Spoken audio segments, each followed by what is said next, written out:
Hello everyone, this is Cherubcorps, and we are continuing our run of Dusted's Pandemonia.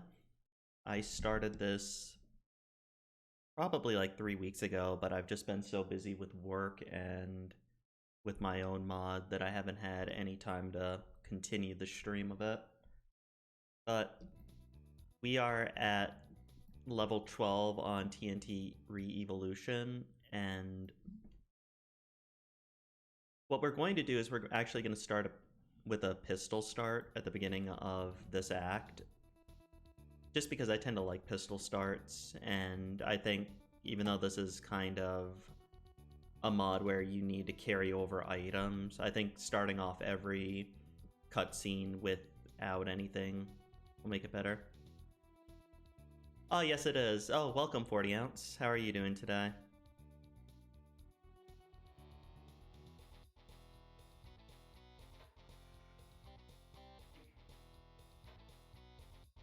Yeah, so this is right at the cutscene.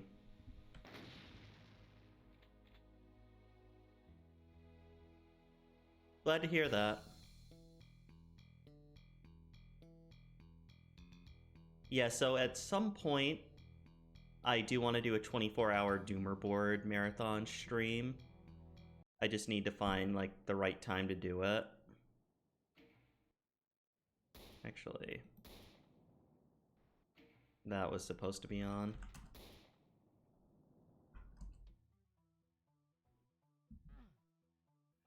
The nice thing about that mod is that it starts me off with a pistol start, but it keeps my ongoing time running.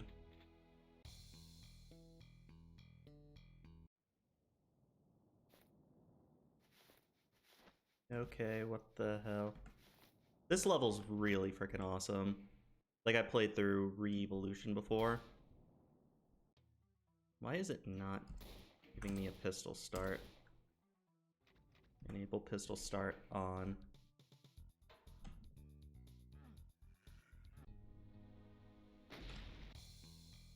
Dobugabumaru, really good mapper.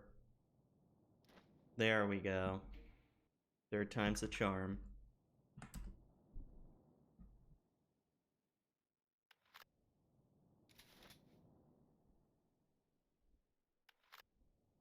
Yeah, I'm always blown away at the mapping scene, like just what people can do nowadays.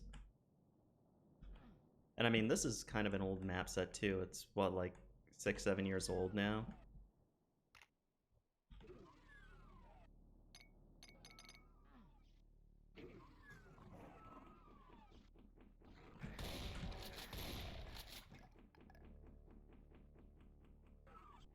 Yeah, so Pandemonium, it's kind of, from what I've heard, it's kind of like a cluster Complex Doom mod. I've never actually played Complex Doom. It's one of those big mods that's always escaped me. So I guess this is kind of my first introduction to it. It's kind of like Brutal Doom, but a bit more of a vanilla feel to it. In general, like, I usually don't play a lot of randomizers, but I am trying to just, like, broaden my horizon and just see, like, what the modding community is doing.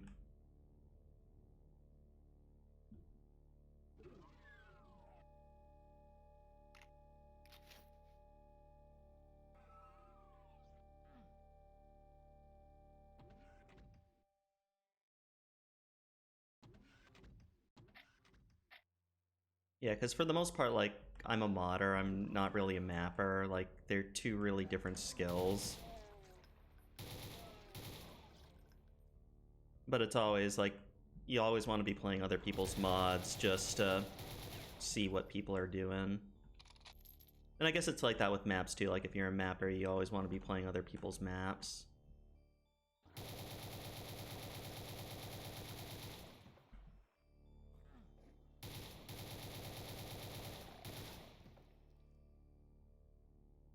Oh, nice.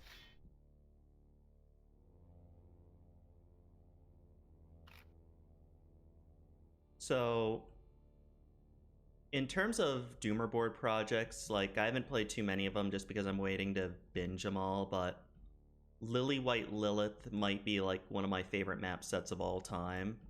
Like, it just has such an awesome aesthetic. And it goes really well with the enemy mod that I make. If you ever had to make a sequel to another Doomer Boards projects, definitely Lily White Lilith. Like, that's one of the few Doomer Board projects where I could literally play like 32 levels like that and not get bored of it. That's the cool thing about the Doomer Boards, is just because of that time restraint and just because they're only like 3 to 17 levels, is that you can do really interesting and offbeat projects.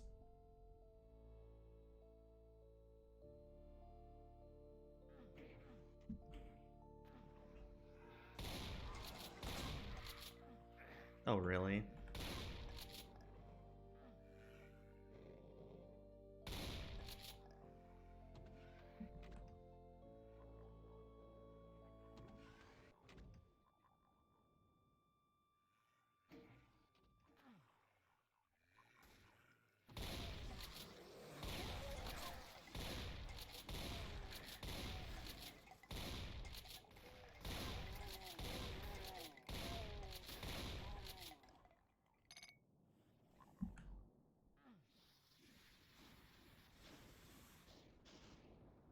Always love that fireball from Hexen.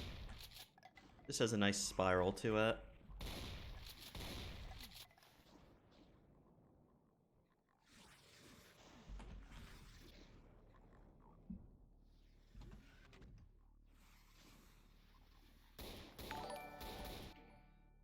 And thank you so much for the follow, Haas. I don't know if that's a real person or if that's a bot.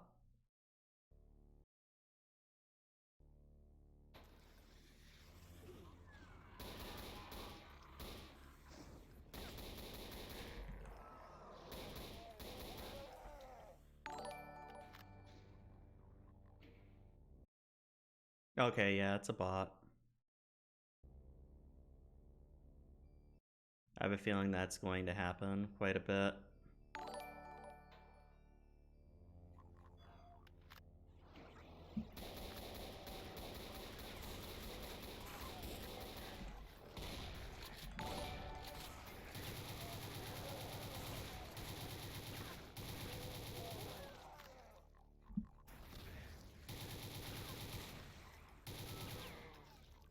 God damn, that guy had a freaking rocket launcher.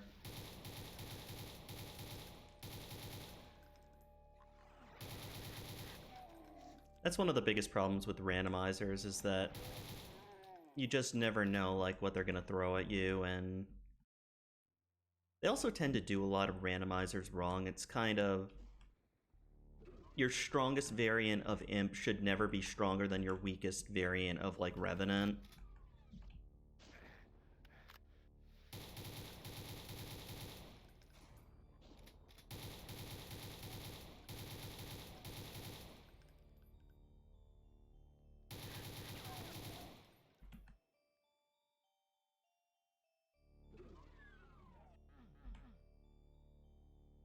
Yeah, they're fun for like, just like if you're not like doing a serious map or anything like that.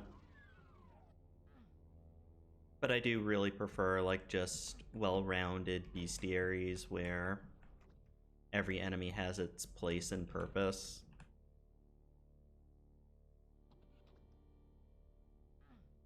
Mm-hmm.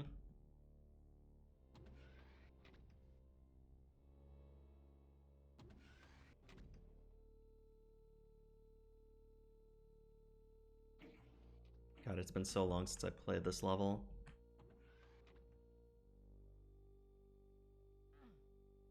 Like, the sad thing is I actually think in terms of randomizers, the one that did it best to an extent was Project Brutality with its tier progression. Because it had varieties, but the thing was the varieties were more visual. They did have changes, but the changes were so small that you kind of wouldn't notice. Like, a monster would be slightly faster or like have 5 more hit points.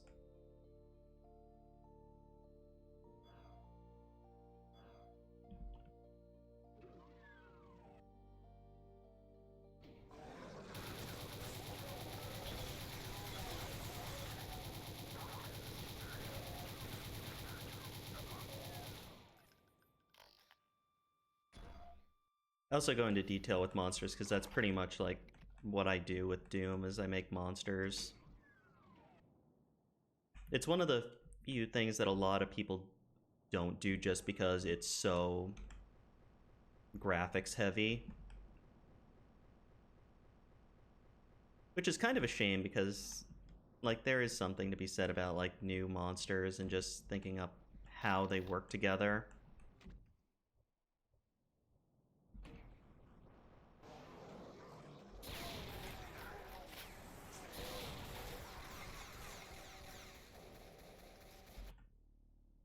Yeah, stupid randomizer.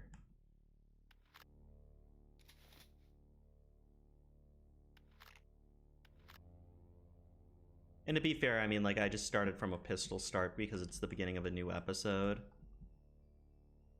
You're normally supposed to carry over, like, your god tier stuff as you go along, but mods like this, you kind of have to play in a row, like, you can't play them level by level. And I mean, there's something to be said about, like, RPG-type mods, like Duke, Roguelike, and Lithium, where, like, the progression is really, like, fundamental to the mods. But I tend to prefer mods, like, where you can just jump into any level.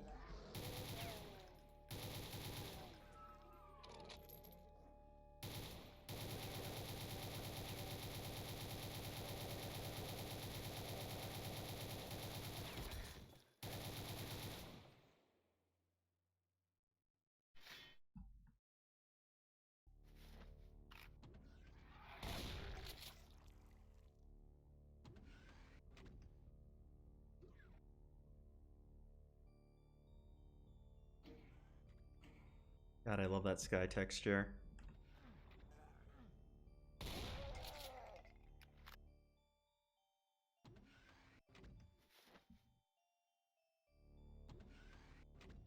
Yeah, if I end up sucking too much, like, I can always go back and just use my load and play this straight with my upgrades. But it's also at the point where, like, I was just a little way too overpowered with the armor I had, and there wasn't, like, any middle ground where it was either challenging enough or easy enough.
I do like this level because you do get to go back to the original TNT, the wormhole level.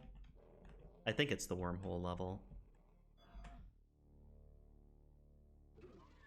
And I actually like TNT. Like, I know a lot of people don't, but I enjoyed it for the most part.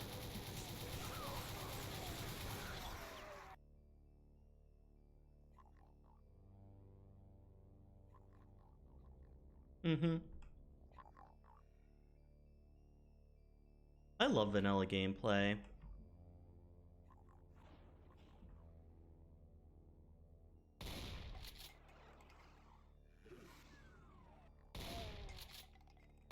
Like, I can usually go, like, either or. Like, I played through this with vanilla, so I do like replaying it with mods. And when I make mods, I always try and balance them for vanilla weapons.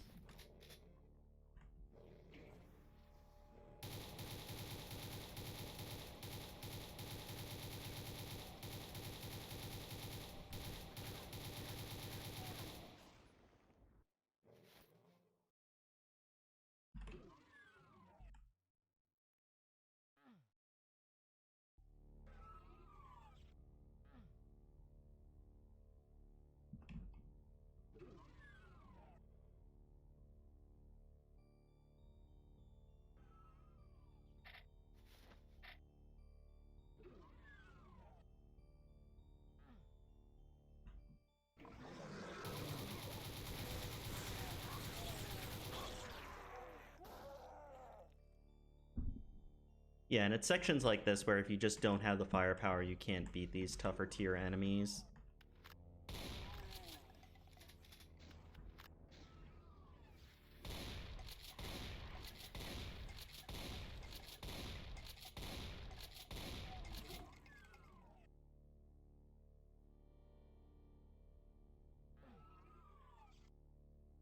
I'm still blown away at how productive you are, like just being able to release an entire map set in a month.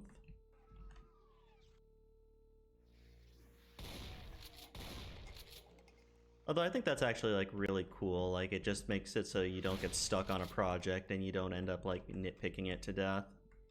Because sometimes that's what happens when people work on maps for way too long, like they just overanalyze it and they end up losing a lot of the fun and the flow. Mm-hmm.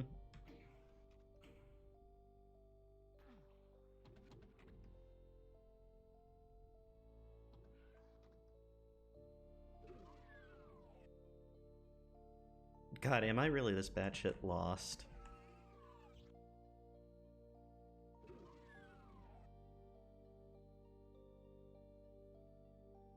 Yes, yes I am.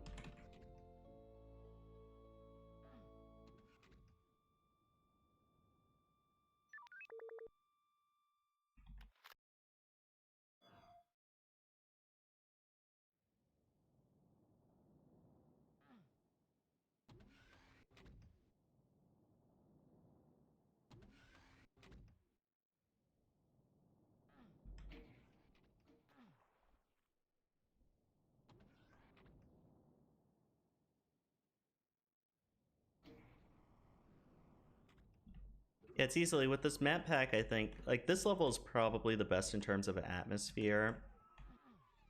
I think in terms of gameplay, probably level 10 or level 29, like TNT ReEviluiton has like the best penultimum level in like almost any Doom mod or map set. Hey, Rosterrock. Yep. I did fight Rosterrock in the first video, but I have a feeling I'm going to be meeting him again. I'm just saving here because I'm a goober and I don't want to get lost again.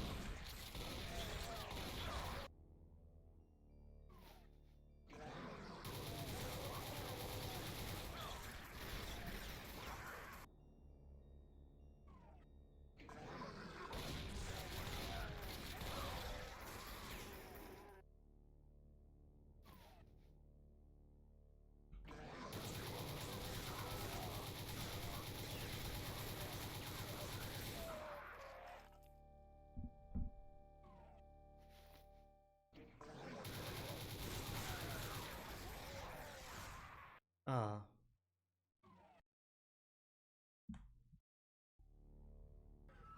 Mm-hmm.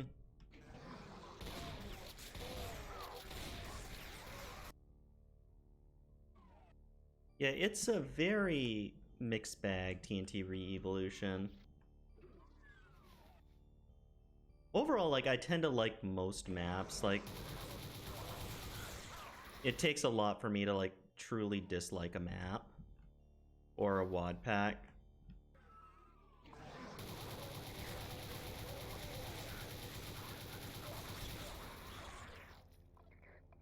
Ugh.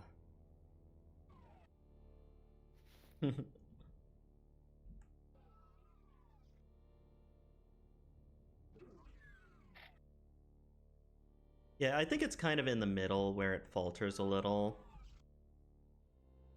And there are some really interesting maps like Red Rum.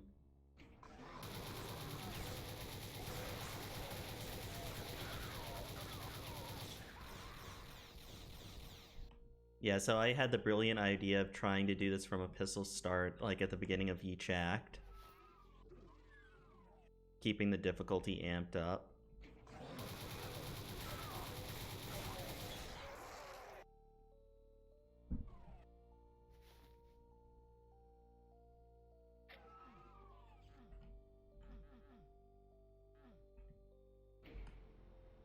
Okay, this will make it different.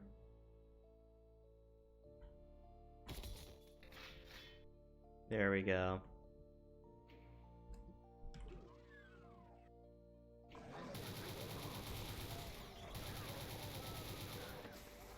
Okay, I can totally cheddar cheese that, which is kind of awesome.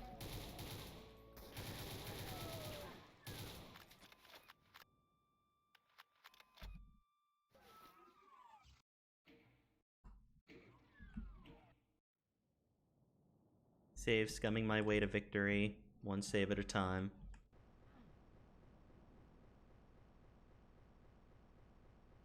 But Red Rum is really good. I actually like Duality a lot, which a lot of people don't like, but I thought Duality was a fun map. Bullet Storm or Room of Bullets.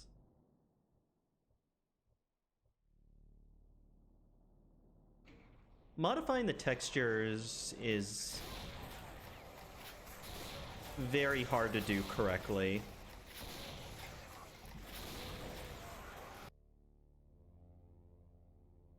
Yeah, Mount Pain. Like, he really didn't like Duality, which kind of blew me away because I thought that was a pretty good map.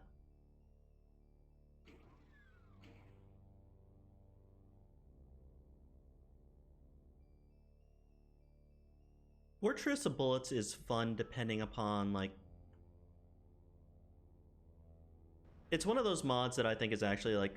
Or one of those levels that I think is better on vanilla gameplay because you're pretty much just holding down the fire button the entire time. Like, it's a better take on Compound, essentially.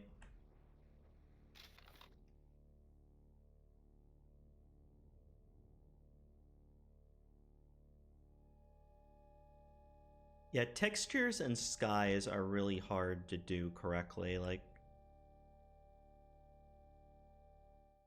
So I was recently, like, with the mod I'm working on, like, I don't like the Plutonia skies at all, like... That's probably, like, people complain about Plutonia having too many chain gunners. For me, it's those skies from Plutonia. I don't mind red skies, but it's like doing 20 levels back to back with just red skies, like, was the only thing, like, I've ever, like, changed texture-wise, and it just creates, like, a whole myriad of problems. It's kind of like if you are going to change a texture, like, you change, like, one or two specific things, like the TNT logo for UAC, like, even if you have that in, like, other ones, it won't totally throw off a map's design.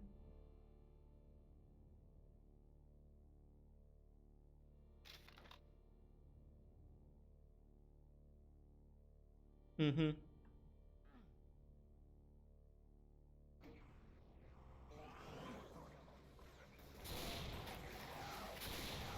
Did that Arachnotron just jump? I think it did.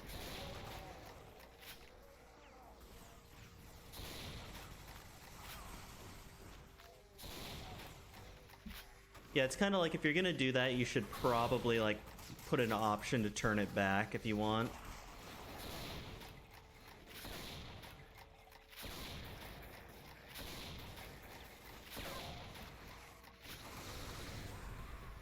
Oh, wow. I will admit, like, I do find that really funny, watching them jump.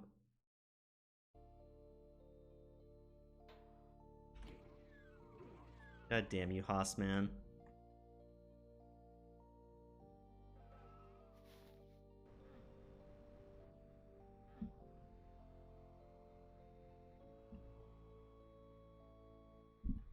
Yeah, with Dusty's, what level is this? Like level 46 monsters, or game level 46.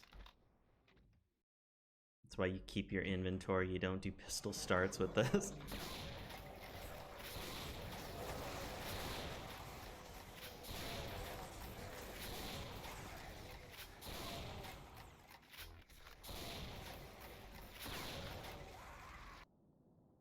Okay, I think just running immediately to get that Invisosphere is probably the key to success.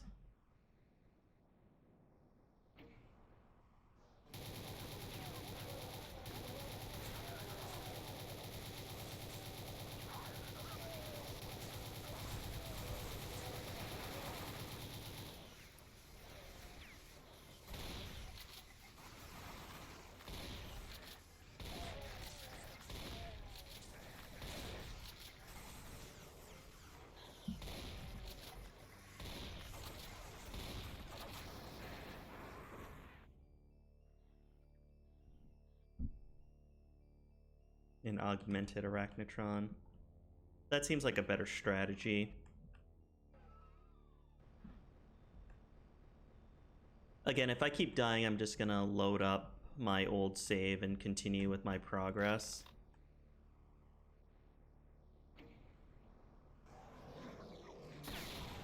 The one thing is, in my last gameplay, like, I got a armor that essentially, like, gave me an invincibility shield, like, whenever I took damage.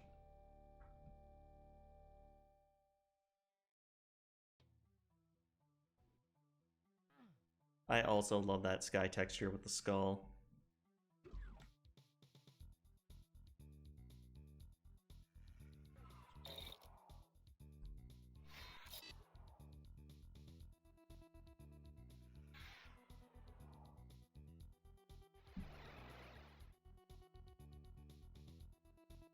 Did I totally take the wrong teleporter?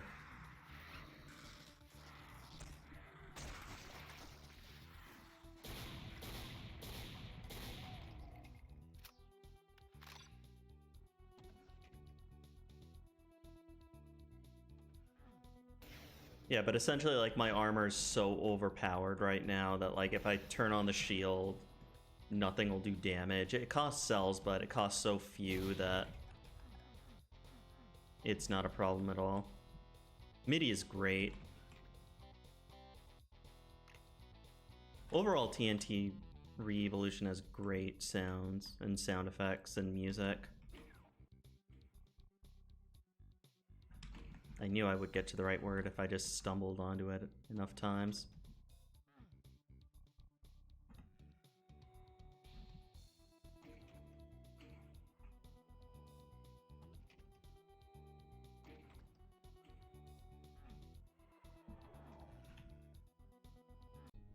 Alright. Stupid bunny.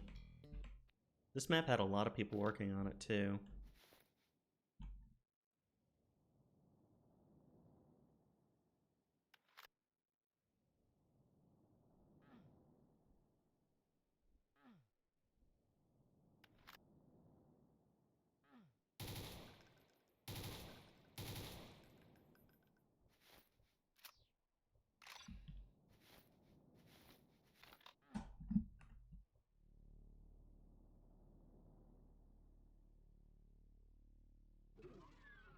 Mm-hmm. Oh yeah, Dobu's goddamn amazing. Like, he makes some good maps. I still think right now, though, like, I think AD 79 is my favorite, like, contemporary mapper. Like, he made 50 Monsters, which I think is one of the best megawads that came out as of late. Very gimmicky, but very fast-paced. Like, you can beat an entire megawad in an afternoon. All the levels have a really good flow. You don't get lost. With the exception of, like, some at the end that are a little slaughtery. Like, they're just really solid overall.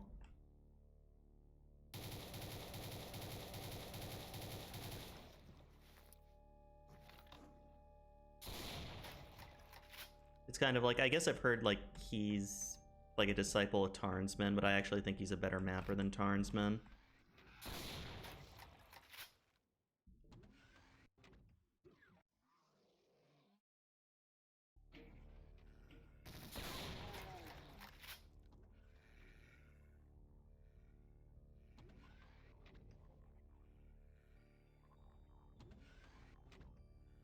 They do. I mean, like, I actually tend to like 80s maps more than Skillsaw's maps.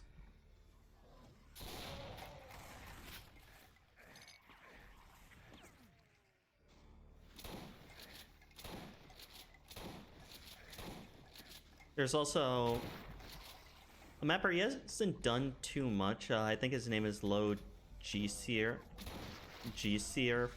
Fear or something like that. Who's really promising. Like, he did some of the best maps in Thousand Line Community Project and in Map Witch 2.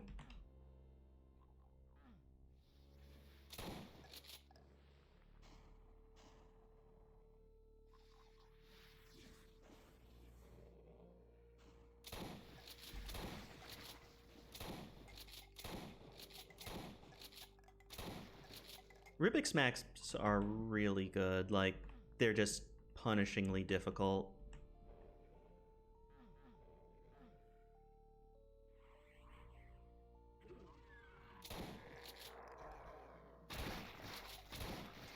I also like to imagine that Rubik's is actually a frog in real life.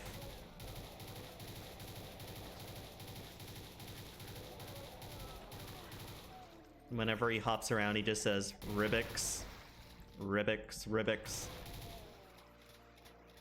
I mean, he did design Frog and Toad, which... that's a type of Doom play, like a Doom platforming. Like, there's some people who are so into, like, Doom platforming, and it's one of those things, like, I'm just atrociously bad at. I mean, I don't mind it if, like, you do it to get secret items or secret weapons, but I hate, like, when a really complex running and jumping situation is mandatory. It's kind of like with Swim with the Whales. Like, the hardest part for me was actually, like, doing that running section. Frog and Toad.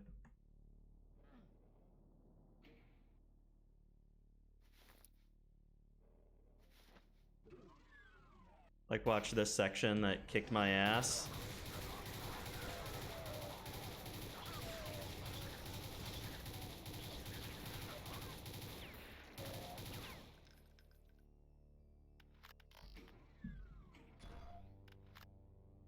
And I think the biggest thing, though, with, like, randomizers is, like this, is that enemies, their hit points should not go up.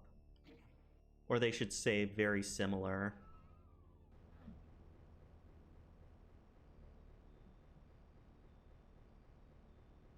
Which, again, like, why I always go back to Project Brutality in terms of randomizers. Like, it had stronger versions of the enemies, but they were all about the same hit points.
Yeah, because it's like, even like with a little enemy, like if you go from like 60 to 80 hit points, like it can make all the difference in the world. They can still get killed by a shotgun shot, but they just won't be killed by one shot most of the time. It's a really hard balancing act.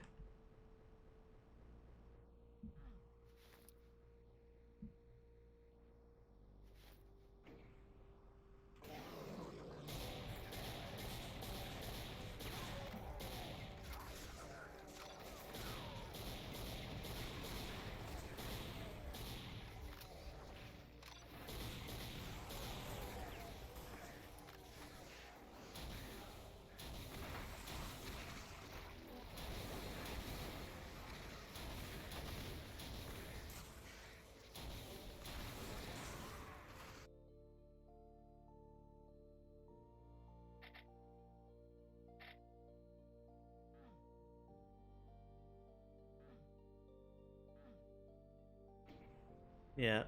And I mean, again, too, like, everything is a lot more manageable now that I'm, like, using my stuff that I had from the previous level.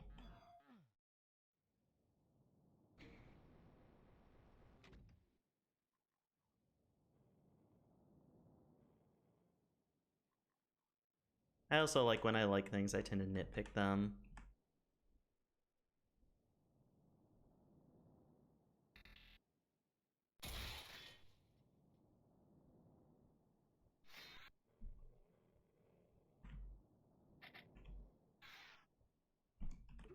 You're not an artist, you're a critic. Your job is to nitpick everything that somebody put their heart and soul into.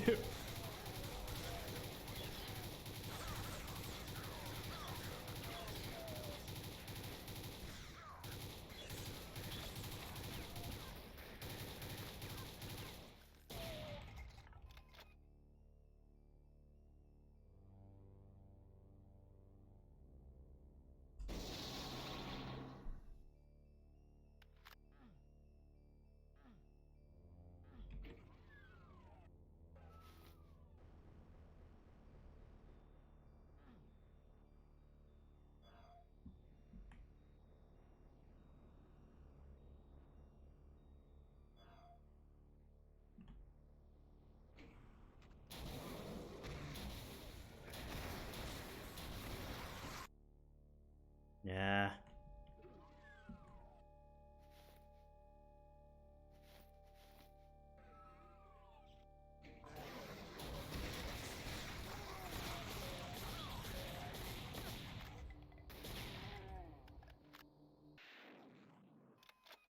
And that sound effect is actually the shield from System Shock, the original. To be very successful in the original System Shock, it was all about toggling that shield on and off.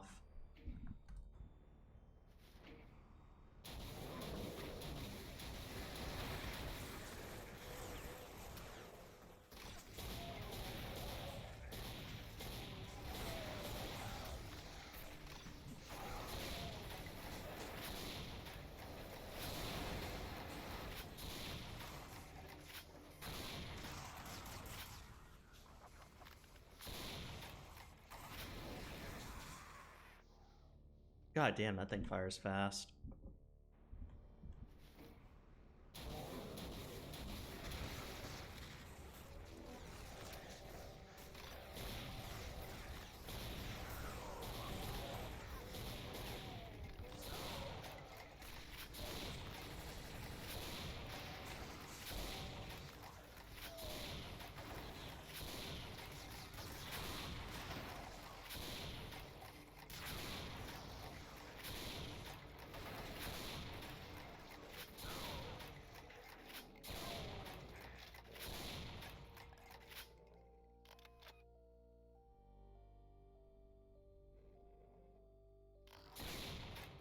Swim with the Whales is like one of the hardest map packs I've ever beaten.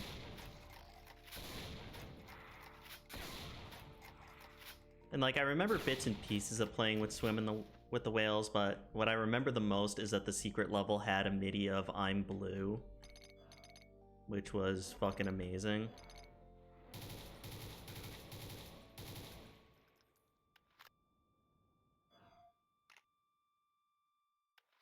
And like it was catchy. That was the best part about it. Like it was such a good MIDI.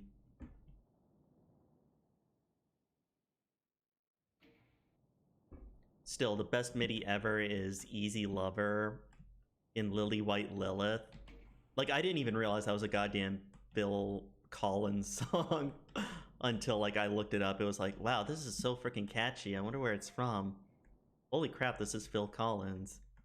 Holy crap, the entire WAD is a reference to Phil Collins.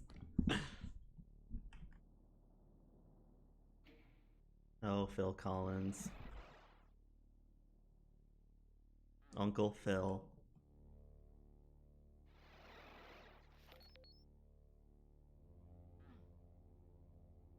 Yeah, so I guess, like, Lily White Lilith is actually, like, the name of a Phil Collins album.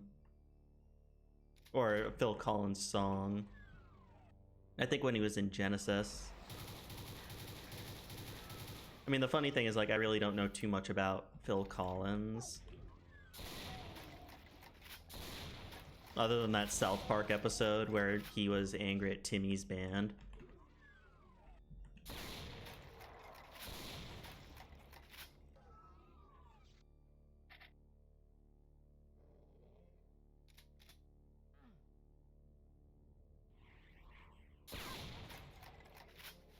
A song entitled "You'll Be in Me." I miss old South Park. And old Simpsons. Like, I just finally, for my dad's birthday, I got him a subscription to Disney Plus, meaning that I also got a subscription to Disney Plus. I can watch old Simpsons episodes again. They never get old.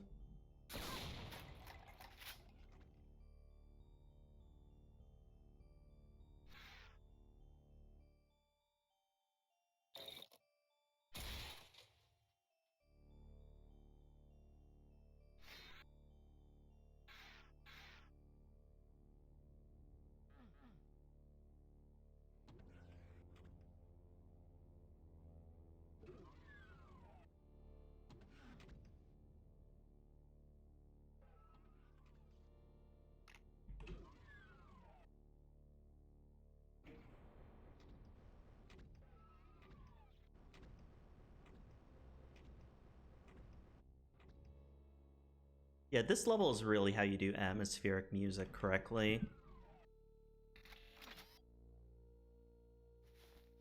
Because it still is a song, but it's not so overwhelming. And it's not just like ambient sound effects.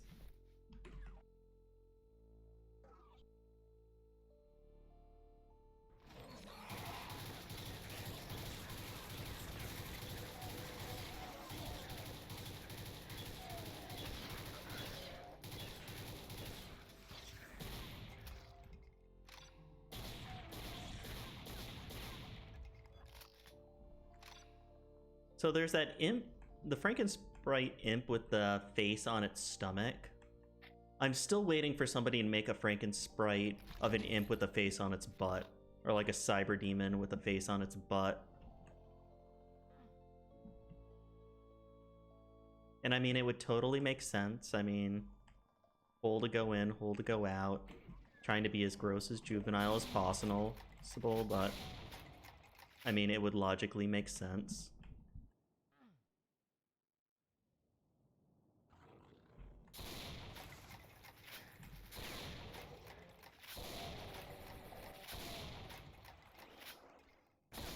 Oh.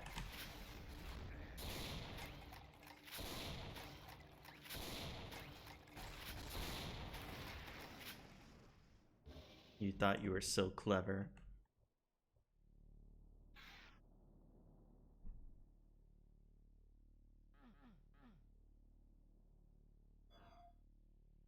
I still think that's my favorite aesthetic feature, is just breaking open the med kits.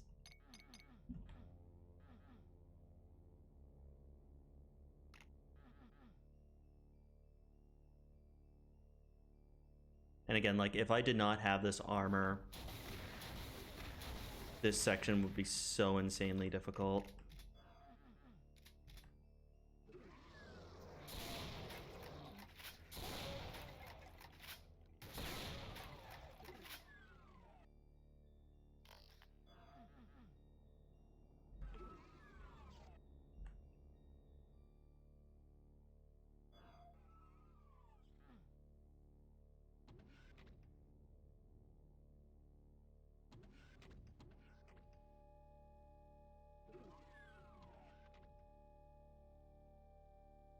That's really cool.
I'm backtracking, but I think I'm backtracking in the complete opposite direction.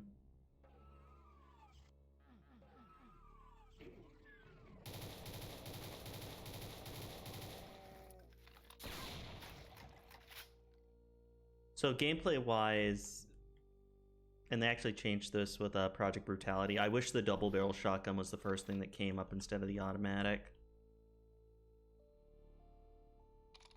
It's just one of those things, like, you get so used to it after a while that...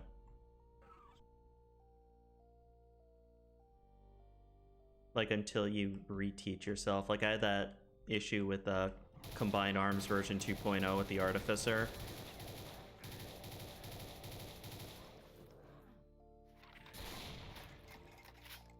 Oh, my armor broke.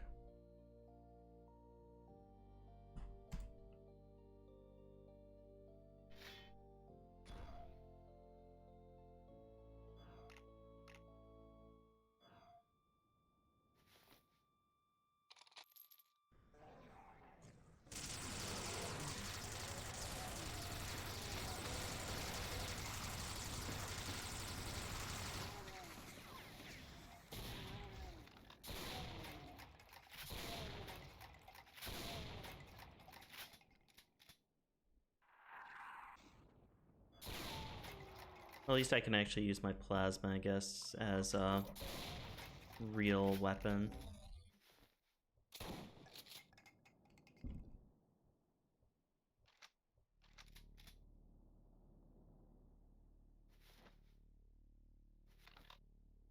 Yeah, as of late, Combined Arms version 2.0 is my favorite weapon mod. Keegan really outdid himself with that mod. It's so good.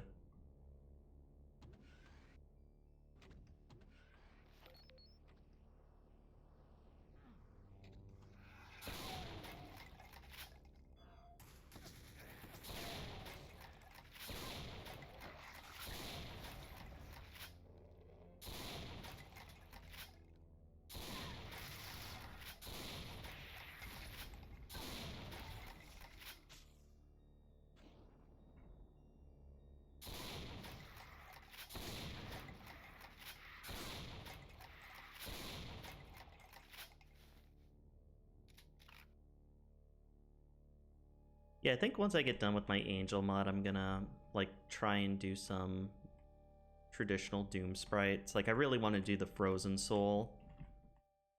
Hey, Wall, how's it going?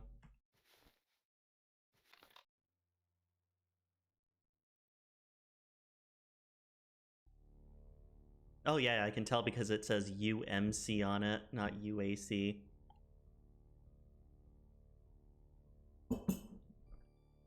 I have yet to play Free Doom. Hey Soon, how's it going?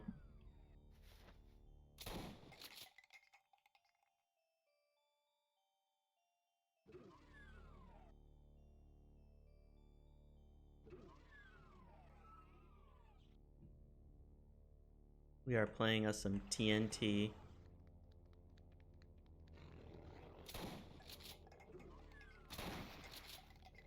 Damn.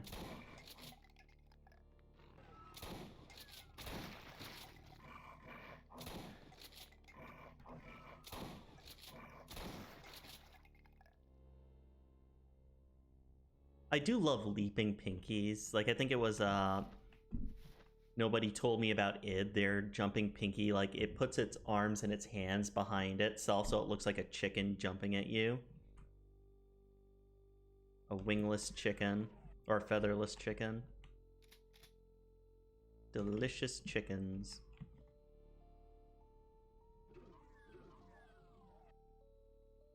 Alright.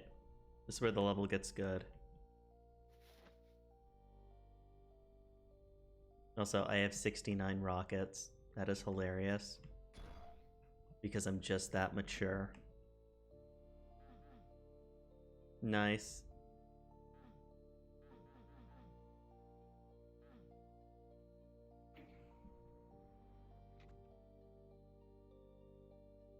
I like to think of it as I'm eating dinosaur, because that's what dinosaurs ended up becoming.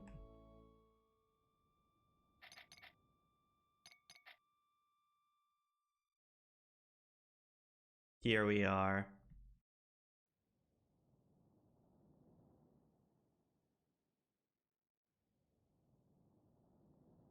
Mm-hmm.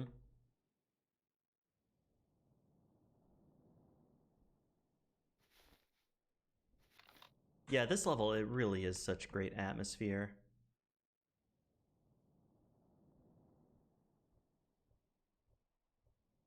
Huh.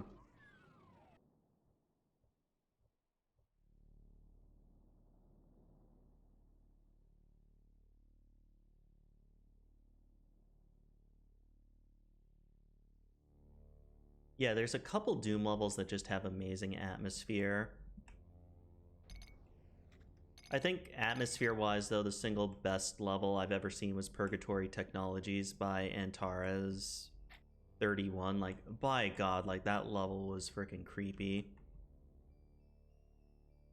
Like, it's literally, like, the best infested environment I think I've ever seen in, like, any media, including, like, television. Like, he did such a good job with it.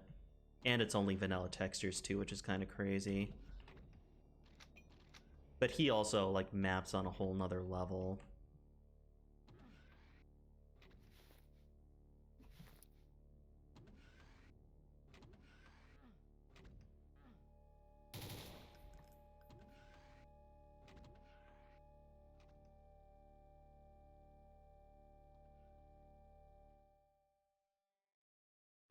That's cool. Doom cute.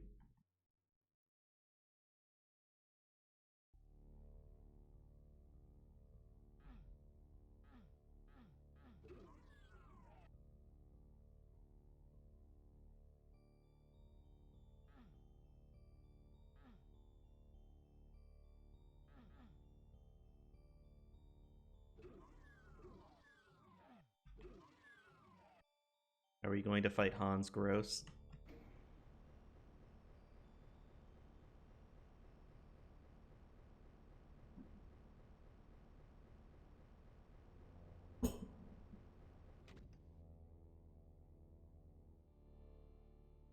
Wonder why my gun says VAC on it.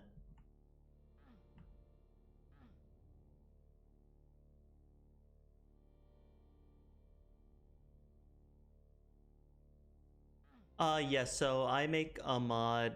I'm making a mod called Angelic Aviary, which is an enemy replacement mod that basically replaces the demons of hell with the angels of heaven. It's very anime influenced, but all the enemies are custom made. I'll post a link. I just released my Angelic Cyber Demon.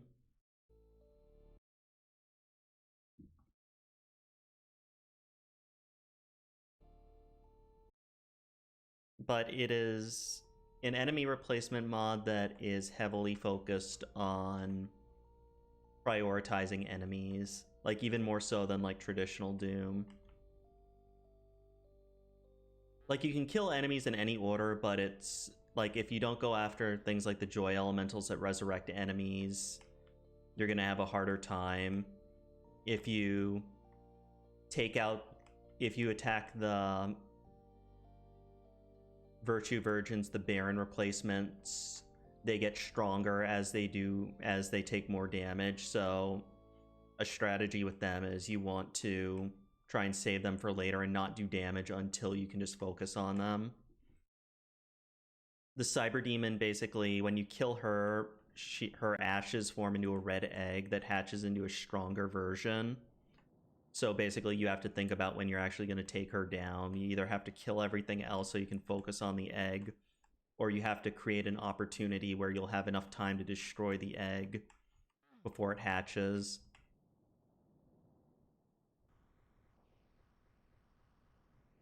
It also focuses a lot on, like, flying enemies. But it's one of those things, too, like, if you do not like anime or you do not like the aesthetic, because it is very, like, cutesy with a lot of gore in it. Because angels are attractive and cute. They're not ugly. They can infight. The only difference between the hardest difficulty and ultraviolet is that on the hardest difficulty, angels don't infight.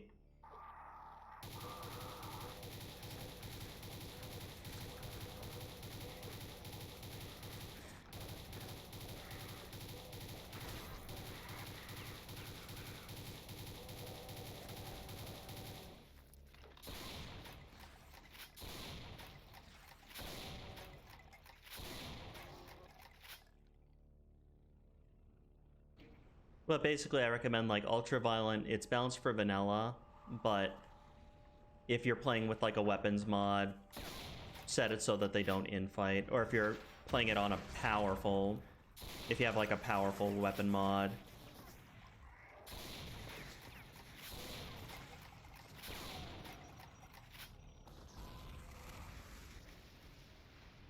Oh shit, is that a Tankubus?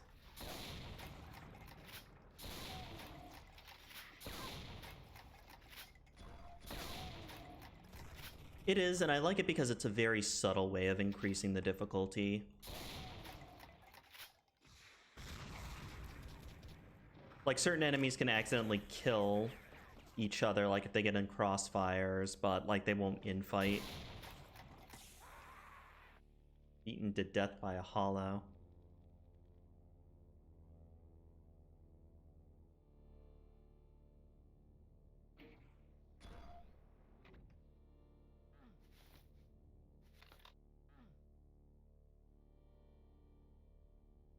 I know. Hey, you know, at least I wasn't killed by an imp. Getting killed by a revenant, at least there's some dignity in that.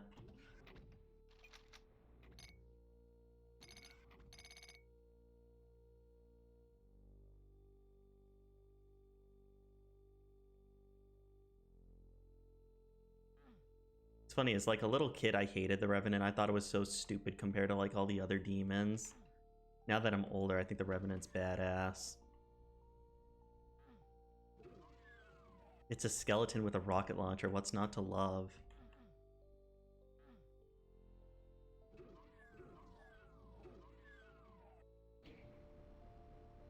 It really is, like, Doom more than any game, I think, maybe only up to, like, Mario has the most iconic enemies.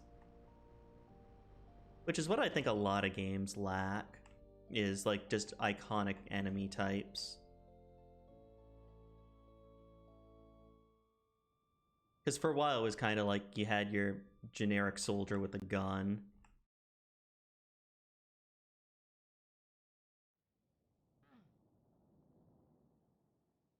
Yeah, the Rev is definitely has become, like, the enemy of choice, I think, for a lot of modern mappers, especially, like, people who do, like, Slaughter or Mini Slaughter.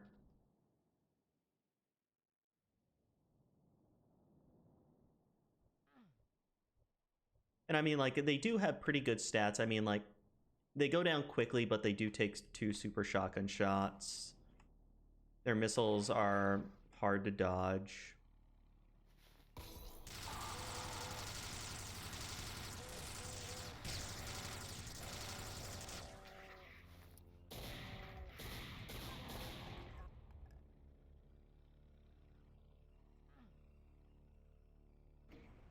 And I think it also comes down to like how you use the monster. Like a room like that where there's just like one revenant but it's really enclosed, that revenant is harder to kill than like 20 revenants in an open field with a rocket launcher.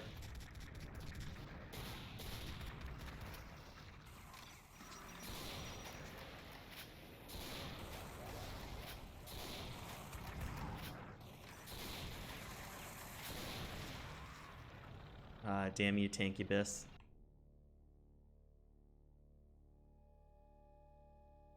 Which is just funny to say, Tankybus. Puts a smile on my face.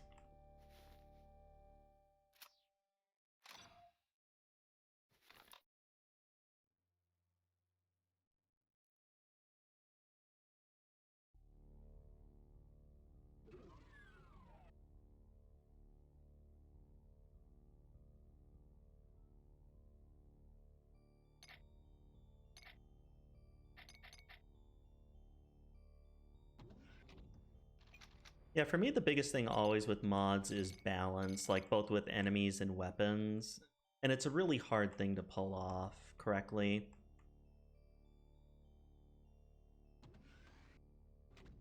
Just because a lot of the time, it's anybody can make an overpowered weapon, anybody can make an overpowered enemy. Like, I mean, if you want to really make, like...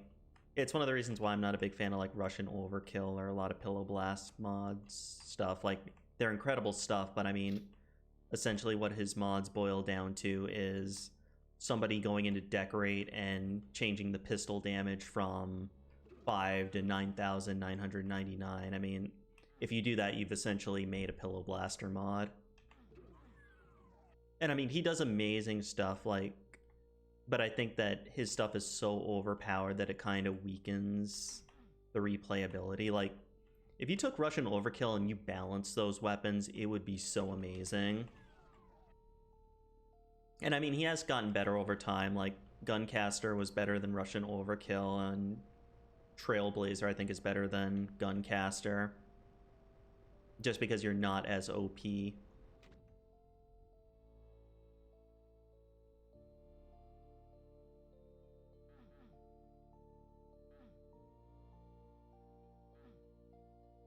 Yeah, I mean, we do.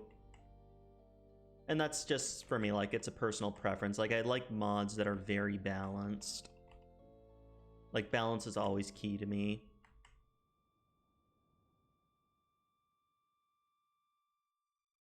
It's one of the reasons, too, like, why I like Combined Arms so much. Like, it's really well balanced.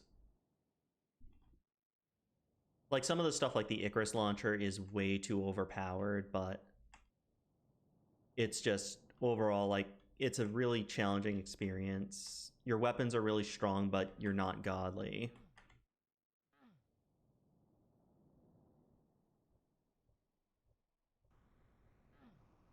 That's true.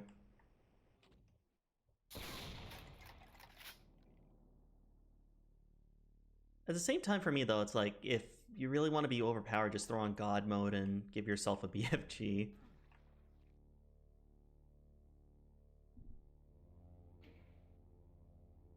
But yeah, like, I'm just nitpicking, like, on a technical level, like, it's just amazing how much work and detail goes into all that stuff.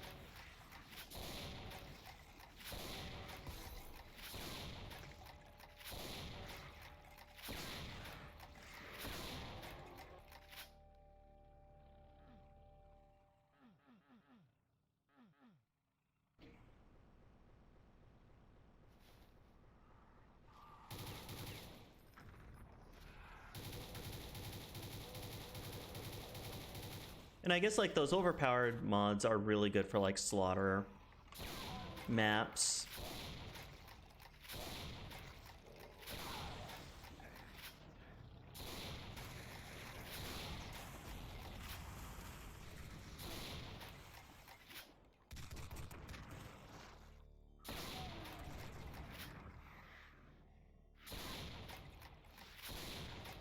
Hello.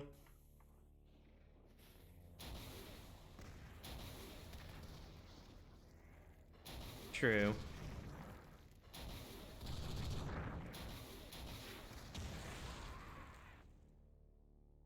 Yeah, I'm still playing on a potato. Like, I guess not a potato. I'm playing more on a pumpkin. Like, it's not so bad, but it's needs to be updated.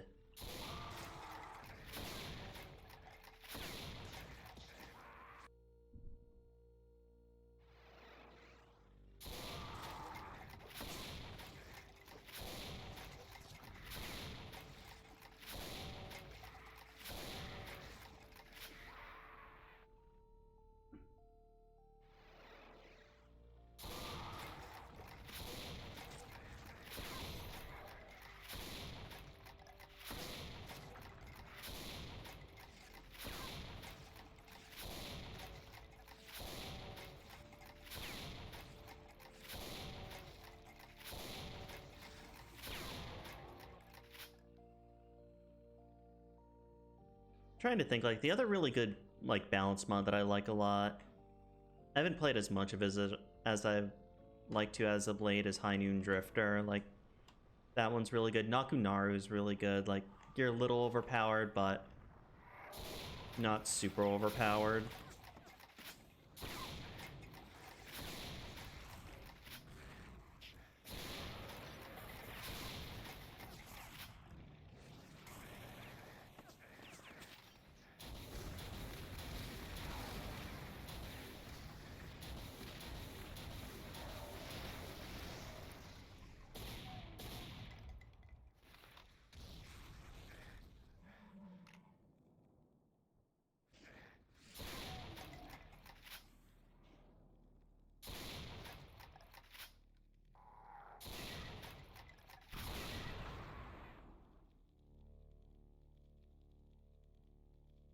Wow.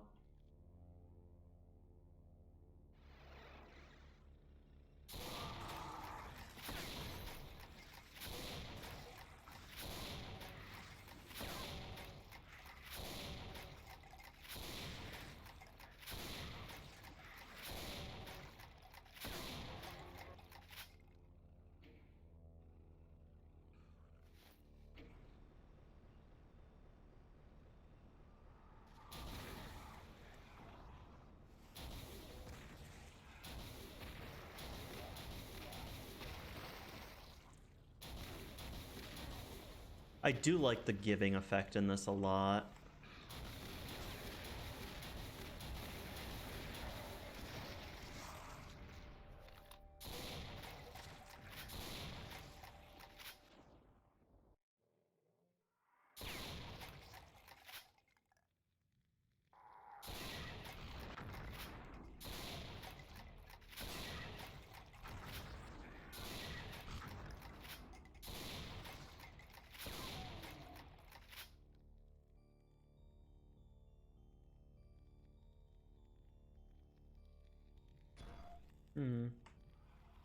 I actually do not know. Like, I've been lucky. Like, usually GZ Doom doesn't tank my performance too badly on my computer.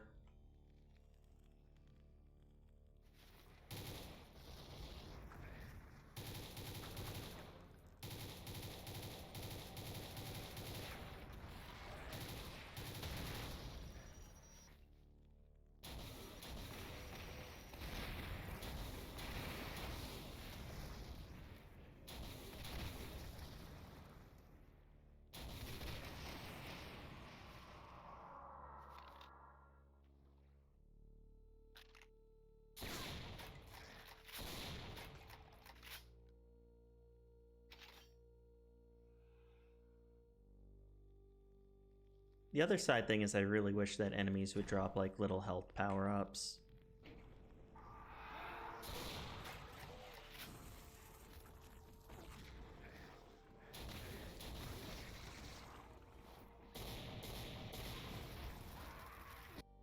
So, like, enemies dropping health power-ups is kind of become, like, my big thing. Like, I think it just improves gameplay so much.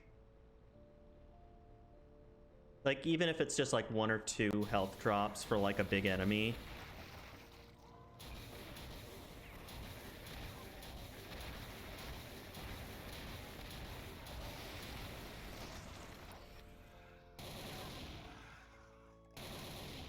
It's awesome because it does 2 things. One thing is that, like, if you're playing a game, it pushes you forward. Like, it just keeps you going because you get just enough life to keep moving.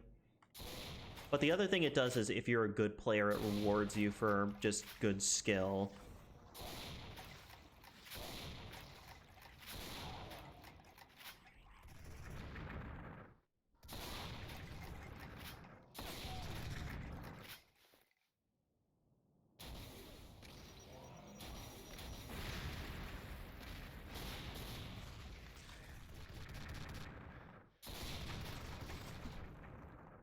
Like, that seems a little excessive for a Revenant. Like, I know that's probably the toughest type of Revenant.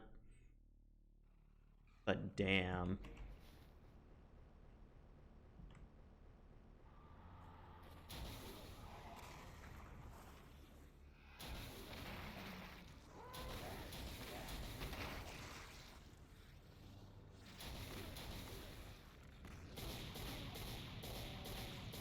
I'm also using armor from Goodwill, though, so it kind of makes sense.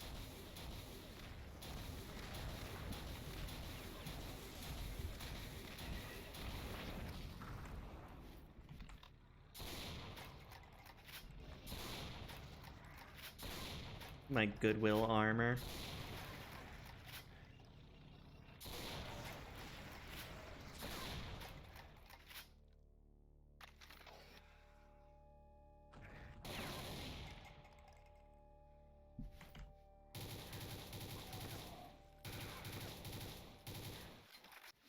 Oh yeah, I forgot that I have these overpowered weapons that break.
Got another one of them.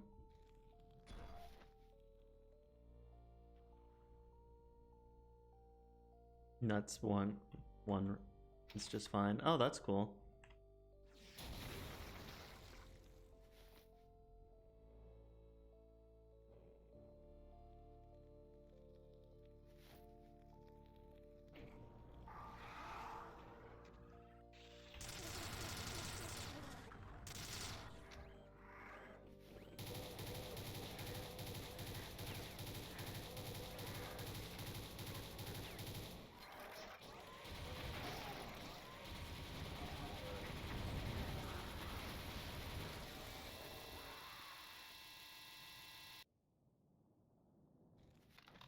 Yeah, the Nut series is basically just designed to destroy a computer.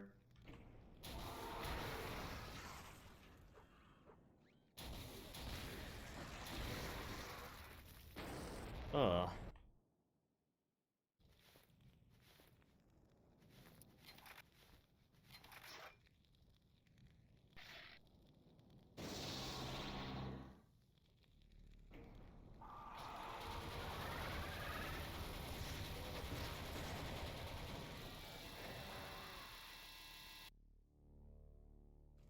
And again, it's because my armor is shit. Like, that's... I'm totally blaming it on that.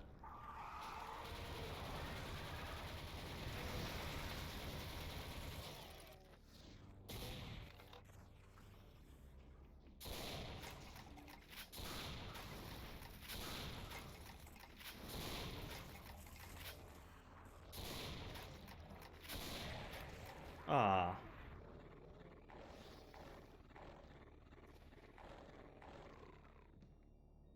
Archvile is pretty powerful, but it's all these really strong mooks that are with him.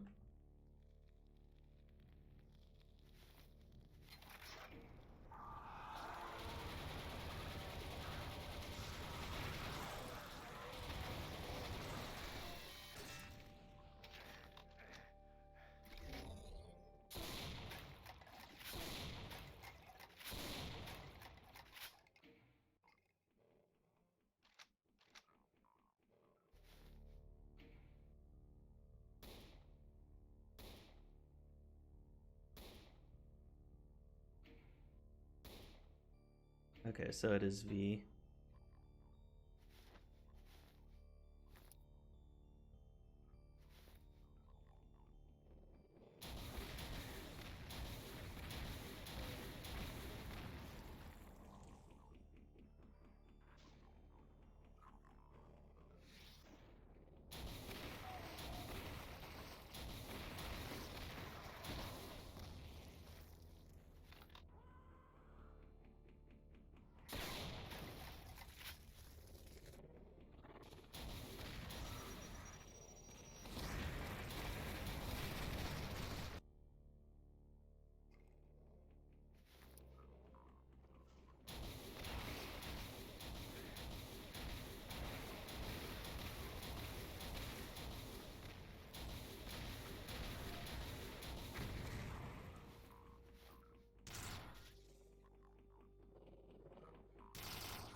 Wow.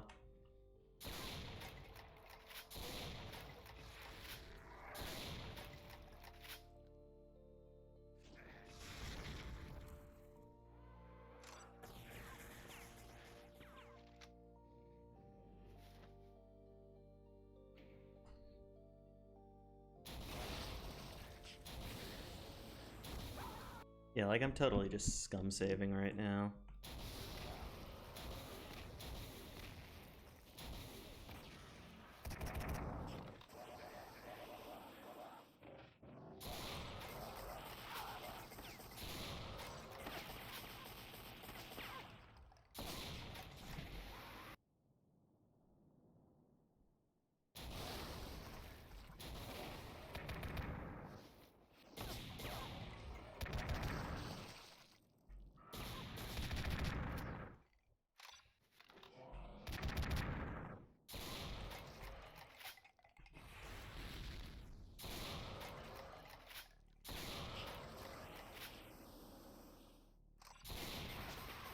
Yeah, it's like a Revenant should not take that much punishment. Like, even if it's a really strong Revenant, like, unless it's something like in Colorful Hell where it's like the white or black Revenant.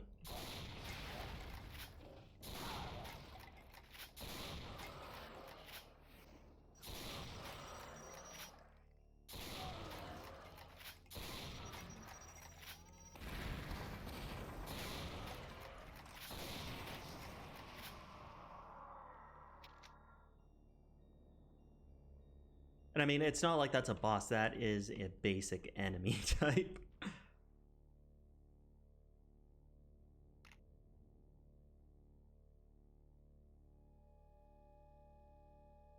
And again, I know it's because I lost my armor, but still, it's...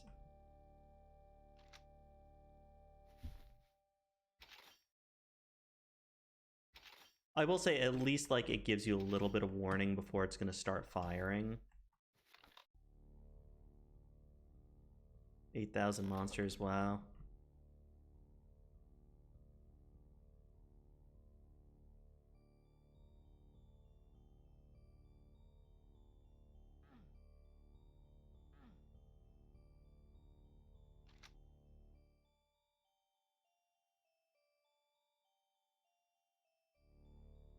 Like, it's kind of, that thing felt like it took more damage than the Tankubus. Which, if there's one thing the Tankubus should be able to do, it should just be to, like, soak up damage. But, I mean, that thing was a skinny little Revenant.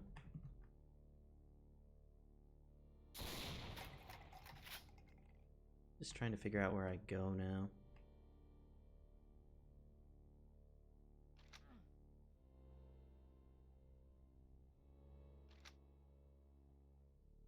I will at some point, though. Like, after I beat this, I will have to play Cluster fucking just Complex Doom just to, like... Because I know this is, like, a spin-off of that. Just because it is such a famous mod now that... That and I really have to learn Hideous Destructor, even though, like...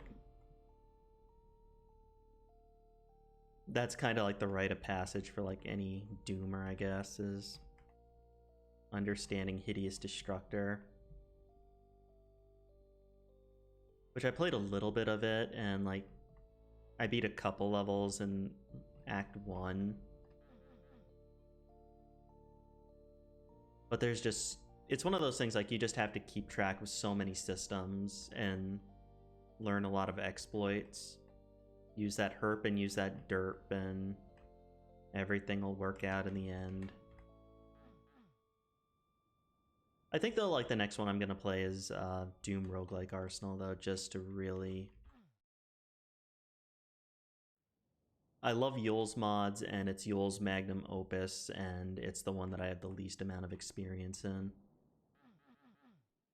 I mean, he's the guy who programmed Final Doomer and made a Legend Doom. Which Legend Doom is really underrated. Although it's also, like, it's all dependent upon RNG, depending upon what guns you get.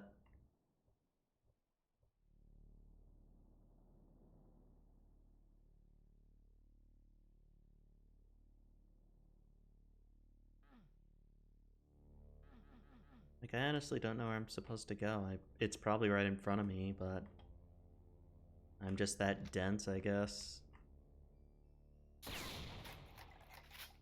I do like that angel icon, even though it is kind of creepy.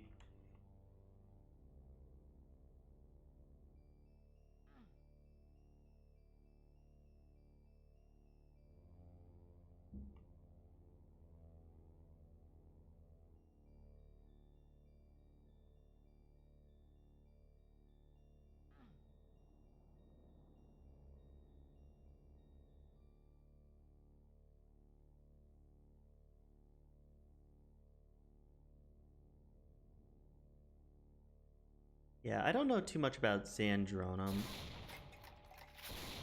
Like, sadly, I know a lot of people don't care for GZ Doom that much, but it's pretty much, like, the only one I use. Like, I don't use Boom, I don't use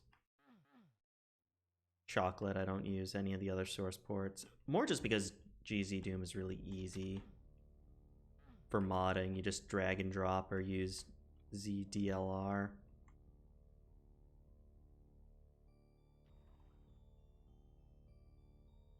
Like...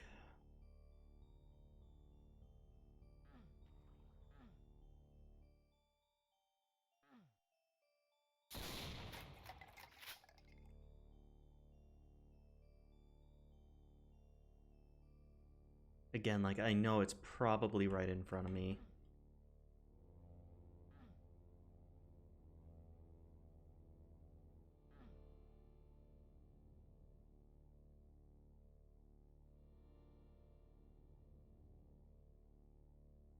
The cool thing about Zandronum, though, is I think that that's the one with online capability.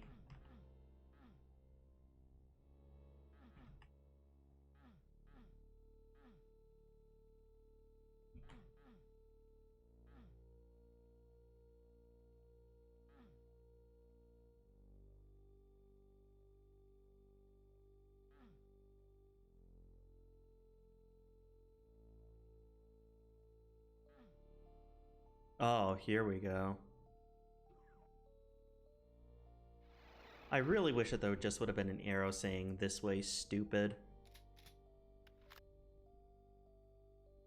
But again, that's like one of those negatives about like older games, is that sometimes it's easier to get lost.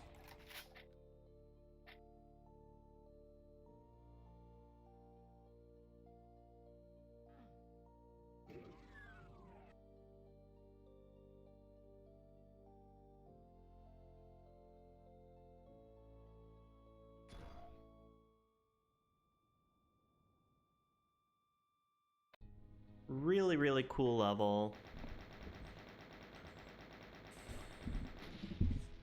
Very challenging without good armor.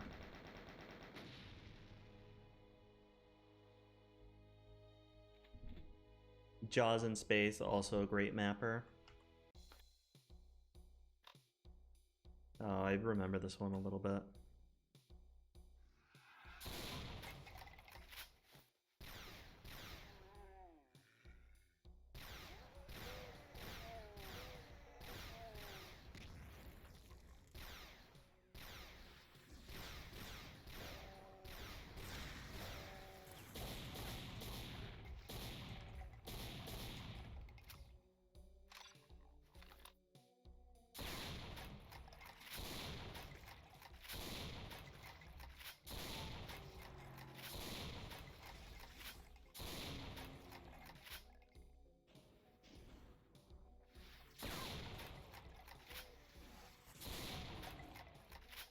The white cacodemon actually looks pretty good. I like its one big eye too. It's like it's drank too much coffee. Kind of reminds me of me.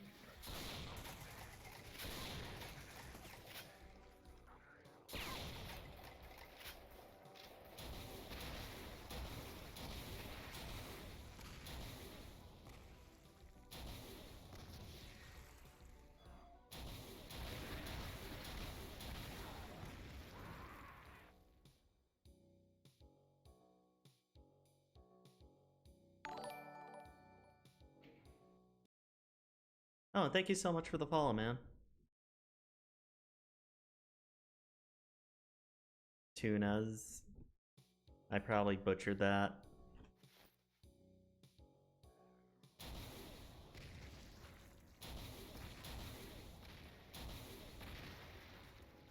Again, I love that giving effect. Like, it's so simple, but it works so well.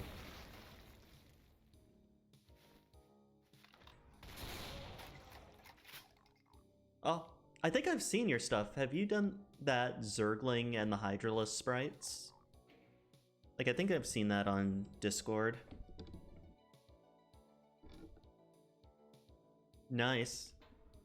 Really good sprite work too, by the way.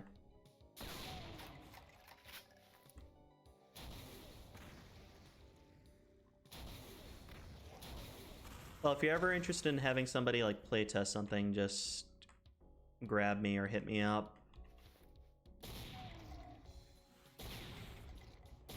Like, I'm nitpicky, but I tend to like mods for the most part in most things.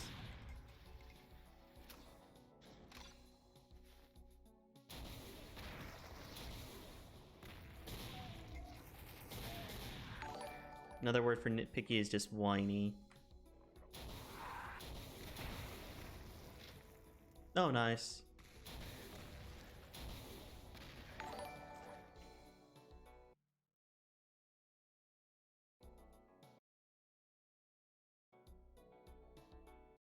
God dang, these robots.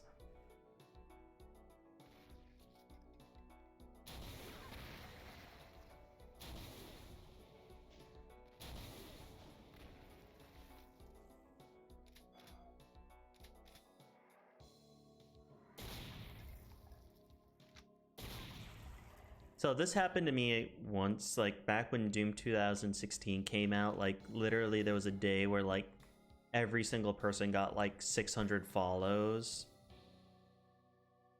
Like, it was crazy.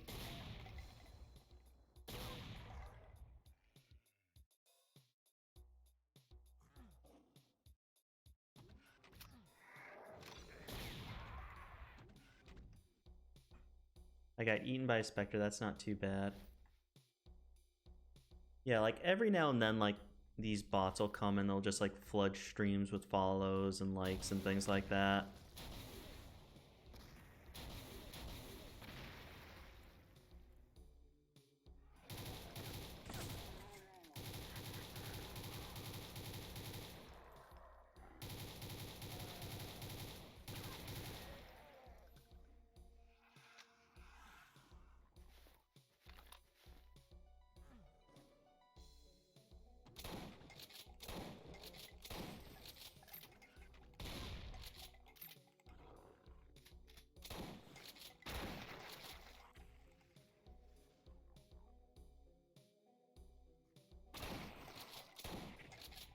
Yeah, like I don't know if it's like malware or if it's just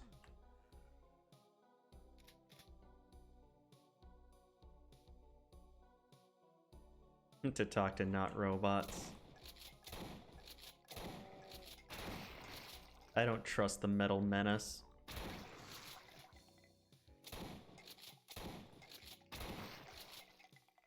Speaking of Metal Menaces, Yul's Rampancy, the robot enemy replacement mod, is coming along.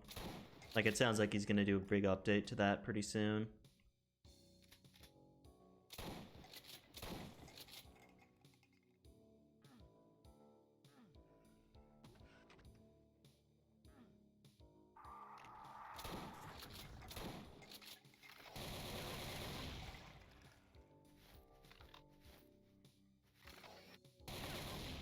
Oh my...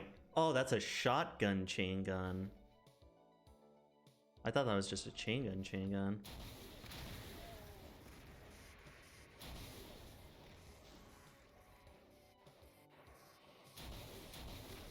Interesting.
Oh, nice.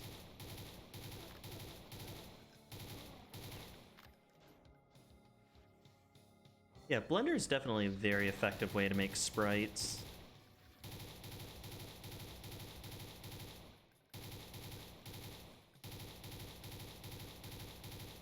I still do everything like old-fashioned with like a mouse and a keyboard. Like, I don't even have a good drawing tablet, which I should invest in.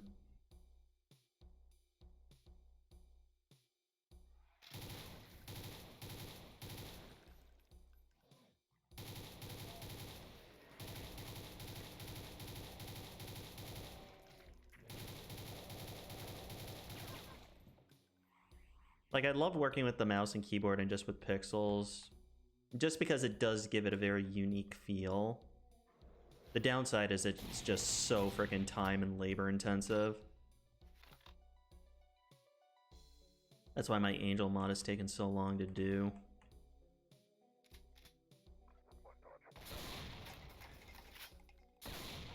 So it's StarCraft Doom, is it just going to be the Zerg that you're fighting, or is it going to be like all three of the races?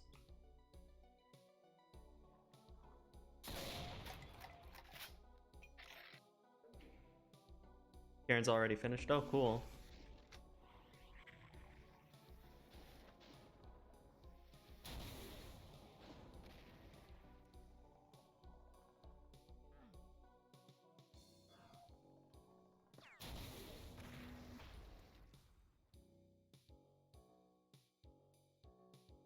One way you could do it, although it would probably be like too crazy and too hard to do, would be like your playable character is one of the races, like a Hydralisk for the Zerg, a Marine for the Terrans, like a Zealot for the Protoss. And depending upon like which one you choose, like the enemies are of the other type. So if you play as a Terran, you're fighting Zerg and Protoss. Or if you're Protoss, you're fighting Zerg and Terrans.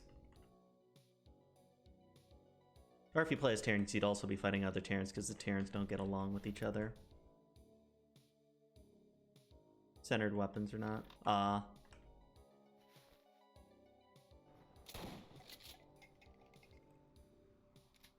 Oh, that's cool.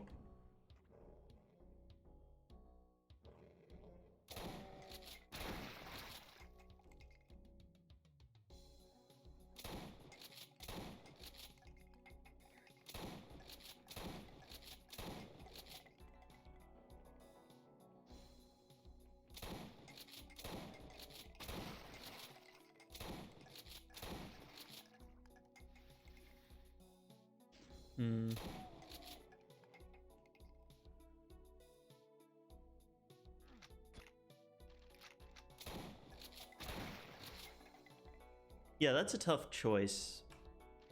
Just because, like, it always looks weird, like, if you have weapons that are either centered, but then if you have other weapons that are off, it's like you have to go with one or the other.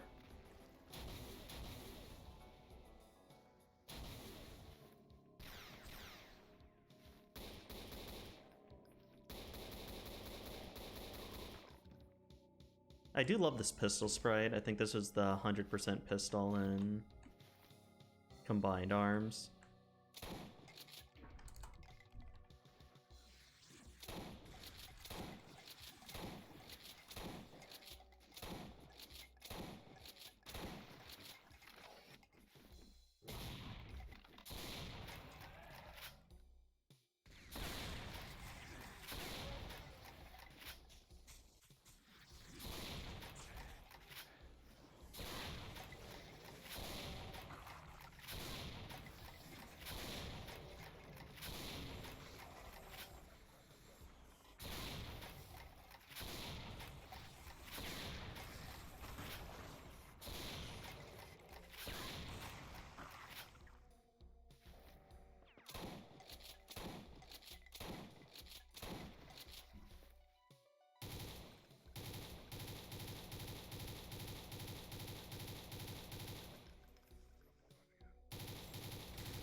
Ooh, a nail gun. Baby with a nail gun.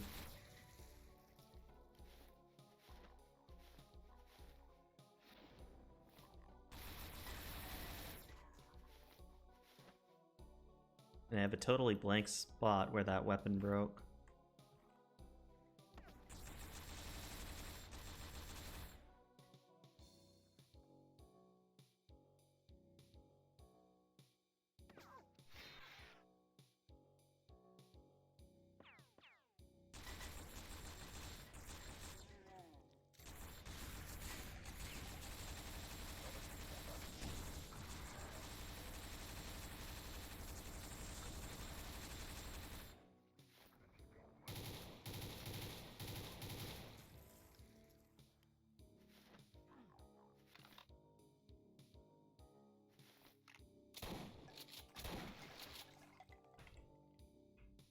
Yeah, the difficulty in this level is so much easier than the previous one.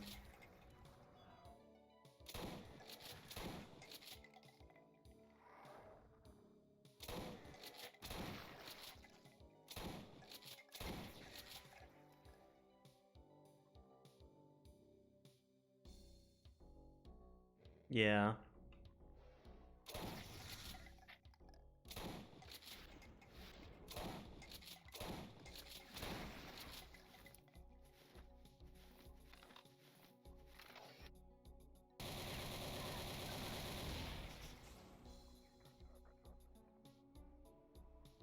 So I still have to figure out how you repair weapons, because that thing is quite beastly, but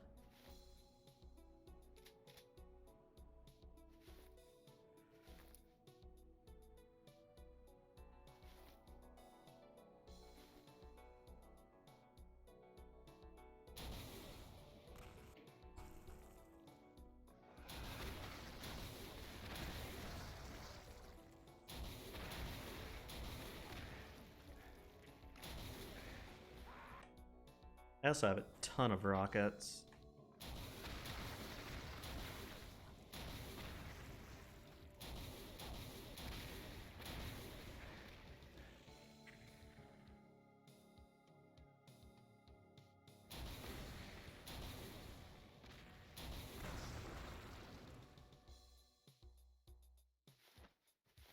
Oh, finally we get the upgrade for this gun.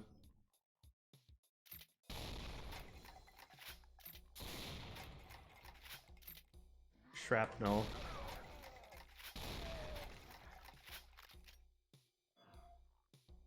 Got it from King Shit Imp.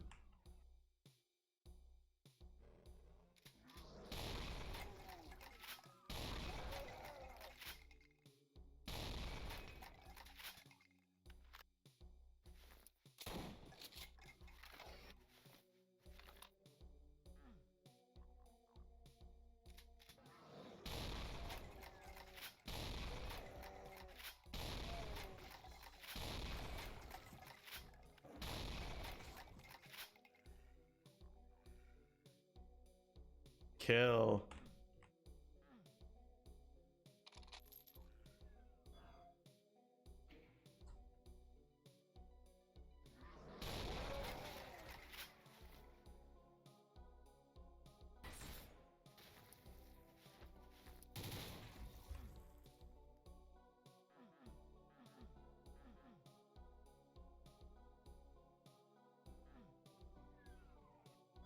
Yeah, because it's strong. I took down that BFG Kako in nanoseconds.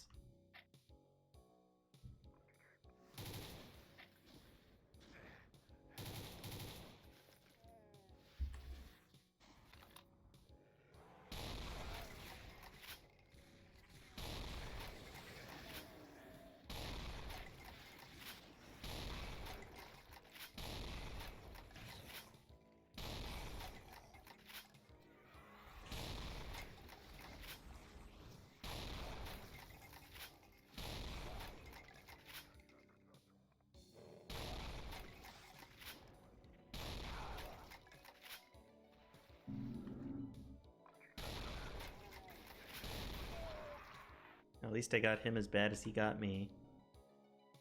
Shrapnel's interesting. Like, I don't know if it's particularly great.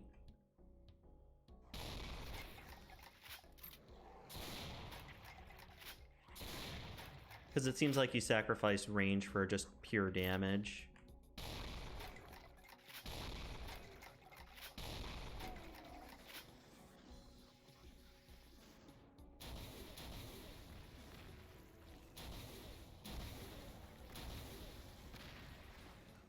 Which is kind of a cool payoff.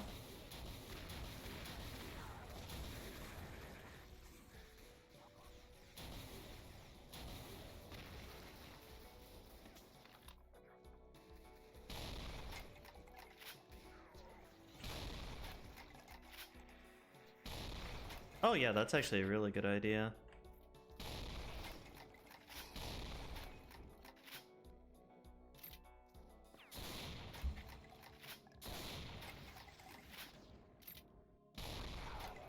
Aqua.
Aqua.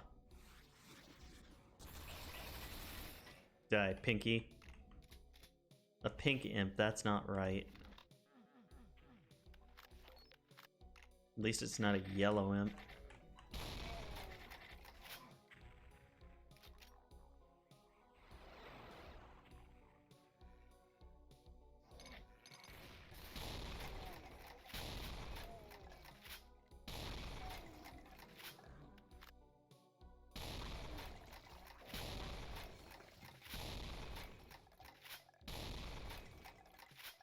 First remaining to be replaced. God,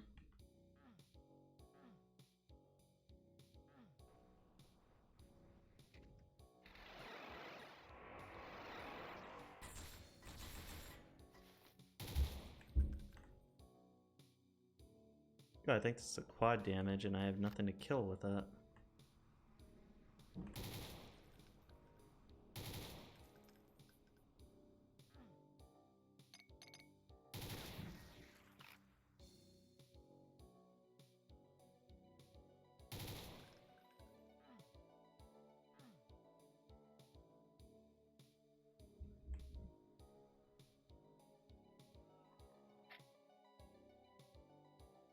Come on, give me something to shoot.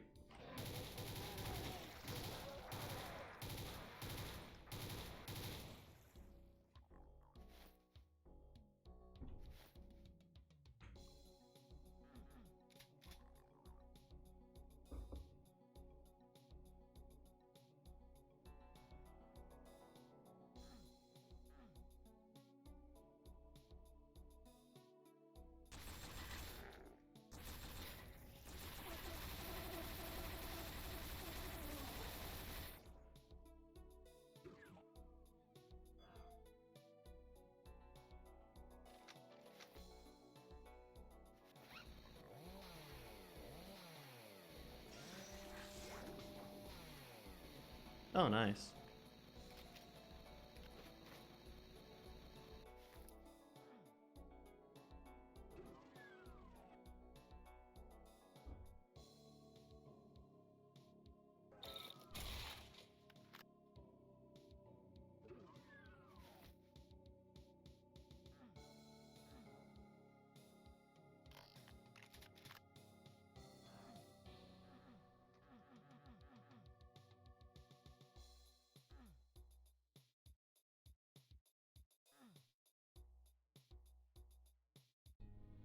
And that's the end of that chapter. Fun level.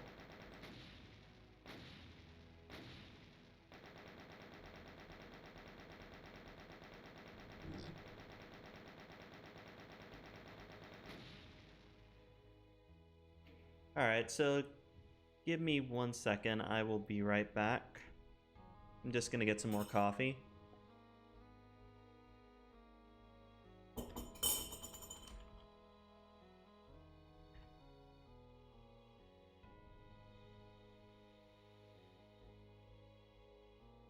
Alright, I will see you guys in about 2 or 3 minutes.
Alright, we are back. At least the intermission music is really good. Kind of worked out quite nicely.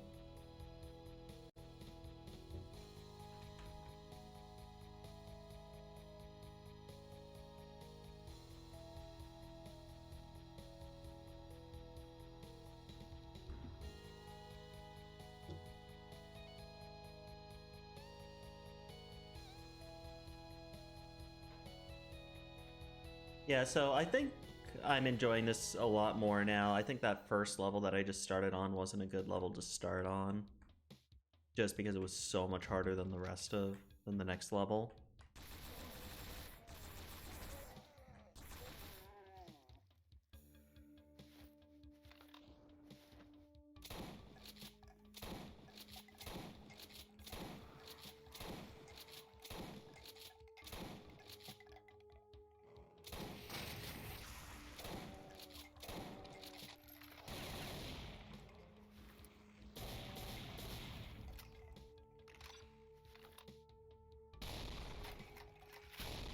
Here we go.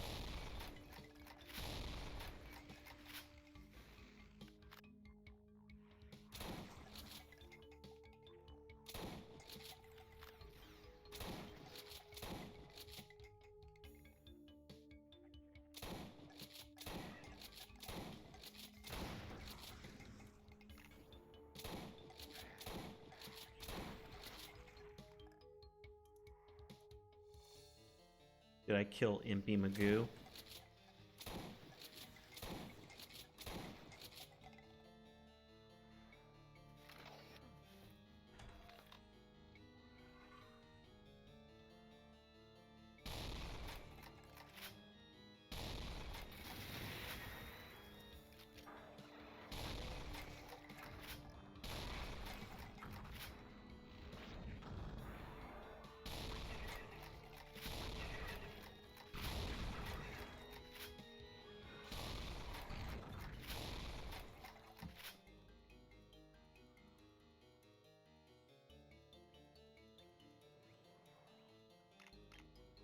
I hear B2 Judgment Day.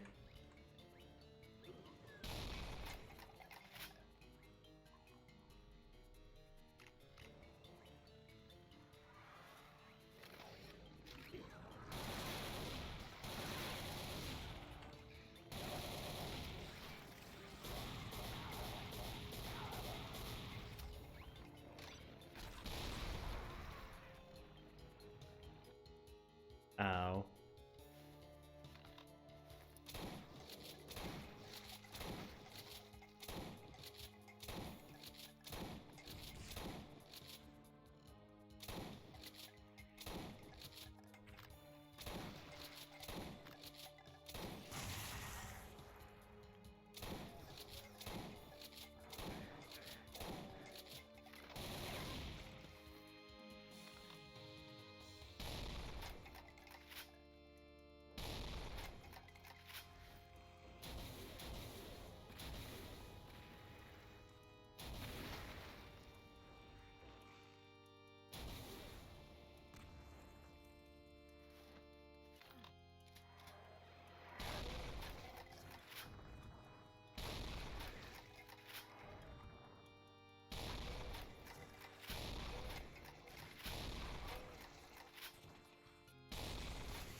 I know.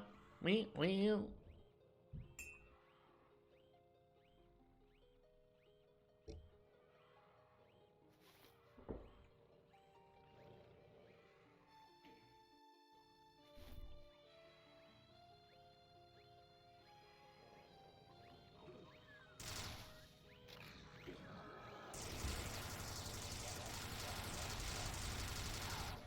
Aqua.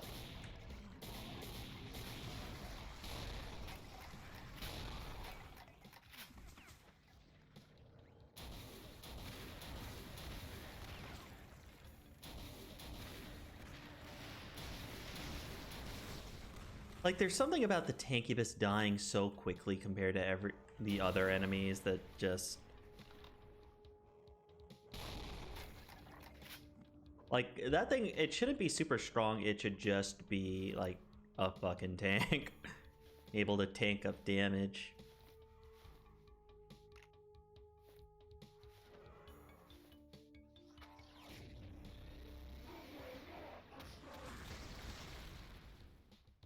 Uh-oh.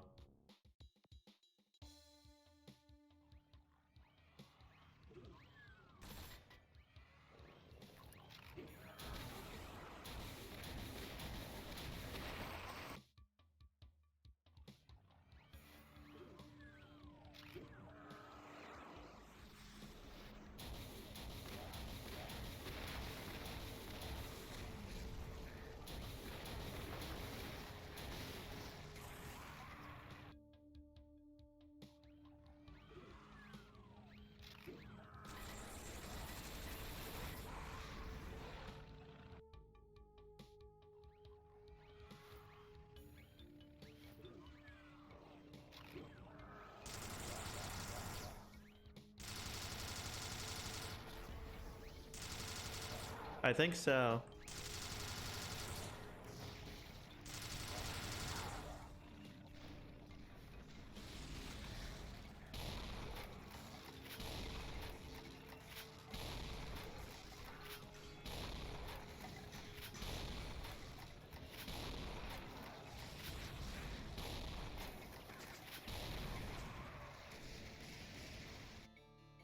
Yeah.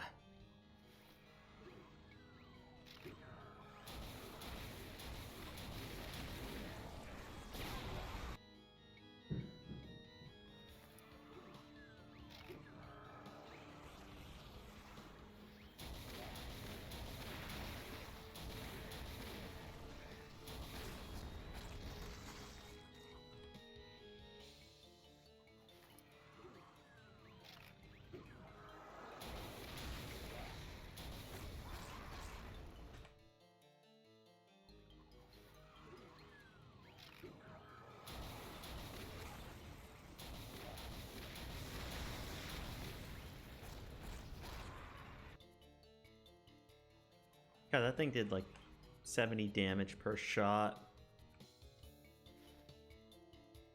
Trying to think, like, my first time doing this, like, I did it no problem, and now I'm just dying non-stop.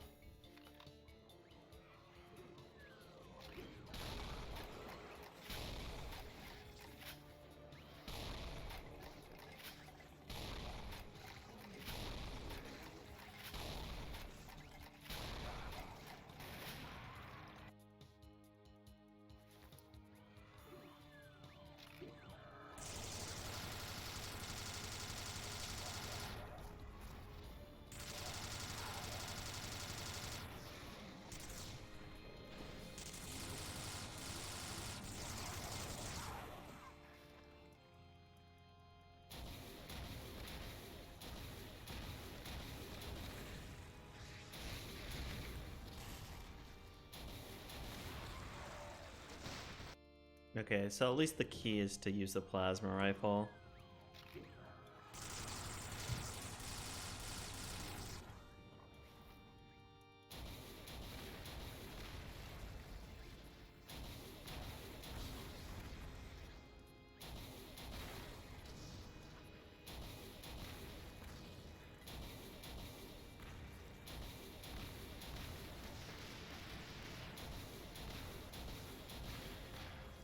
That seems like the biggest strategy too, like with just making these enemies stronger, is just they up the speed of their bullets exponentially.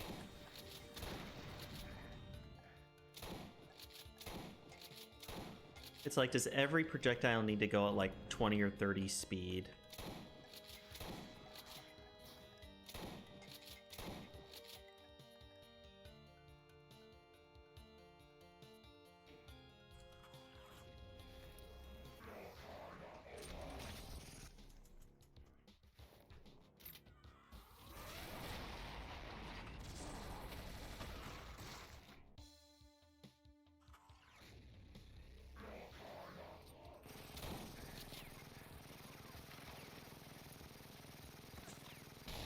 Maybe I can cheese him.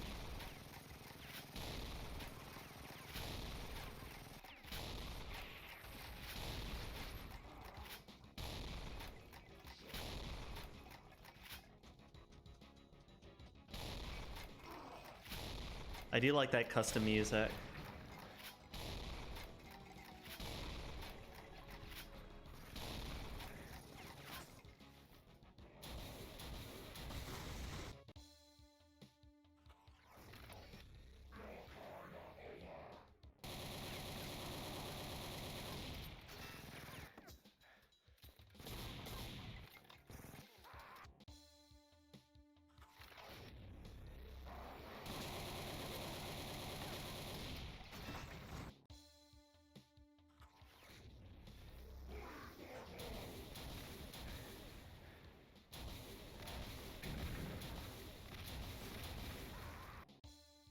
Damn you, Rosterot.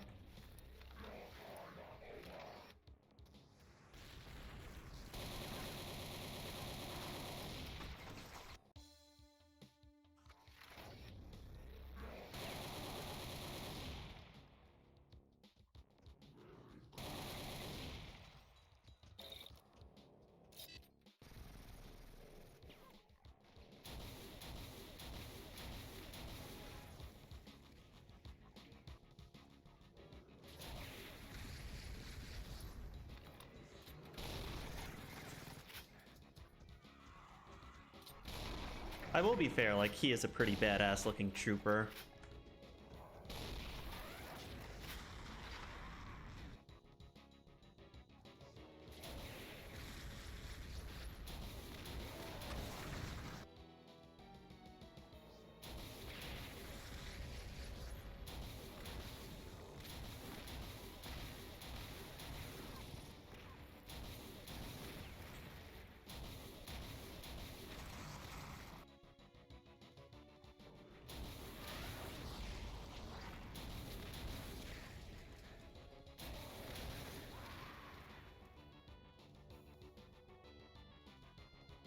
Yeah, like, 60 speed for a bullet is really fucking hard to dodge. Like, it might as well be a hit scanner in a lot of cases.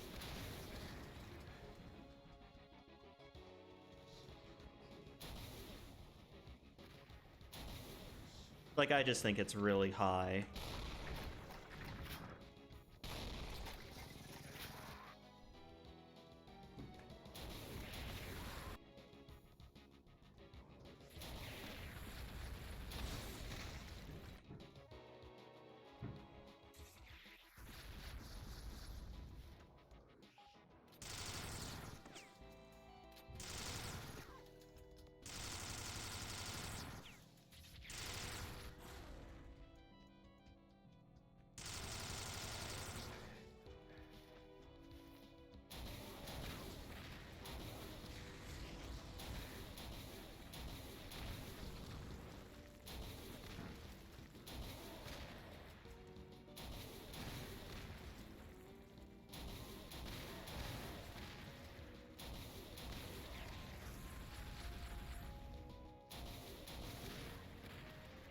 Mm-hmm.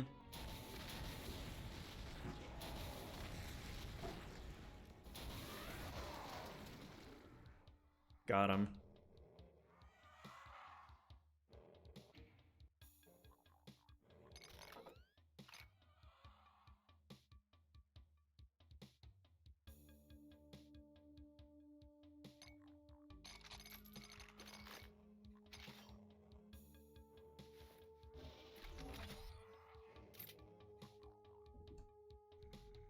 Like, nothing super great from that.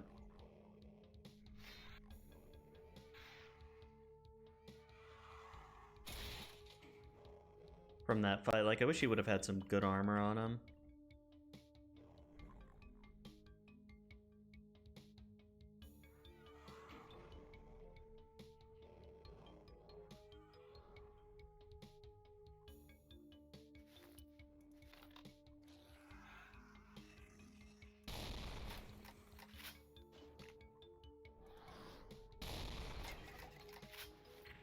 Yeah, it's not even bullets, it's like the projectiles, like,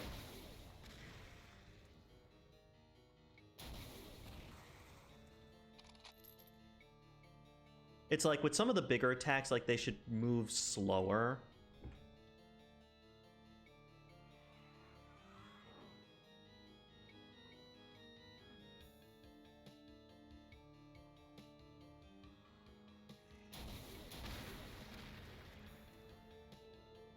And again, this is just like personal preference.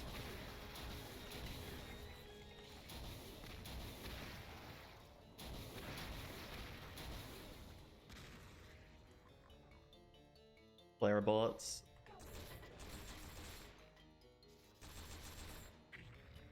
But it's like that attack right there, like that thing is freaking fast.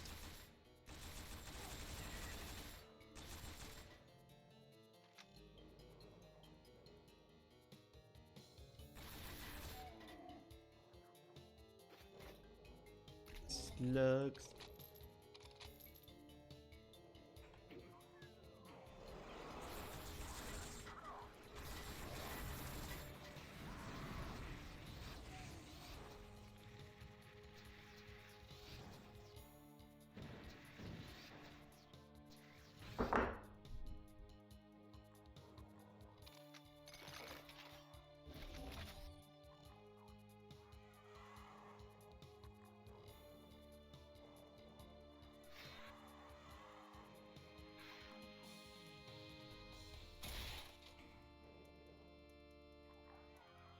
Yeah, so I think like in terms of like the stronger enemy designs, like I think that's really it, is just like slow down some of their projectiles a little bit so that you have time to dodge them.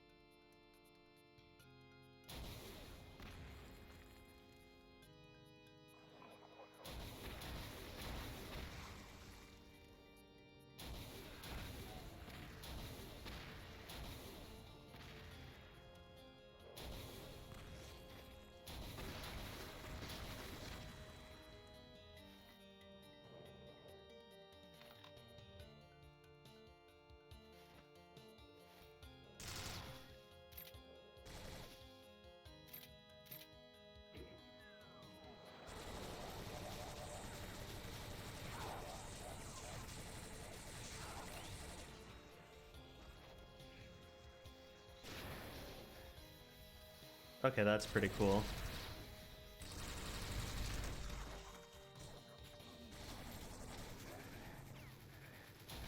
That's actually really cool.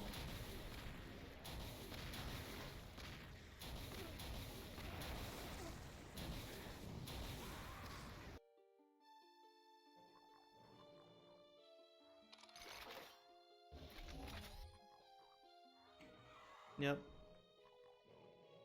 Well, again, too, like, I was saying this earlier, anybody can make an overpowered monster. Like, the hardest thing is, like, really balancing them.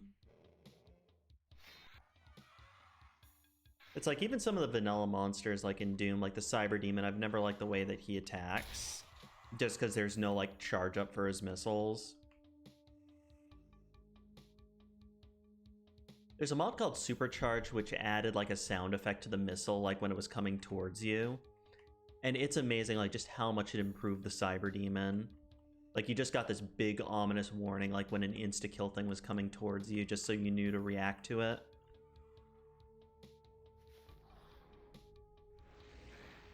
It's like, that attack right there is way too fast. Like, if that went slightly slower, like that...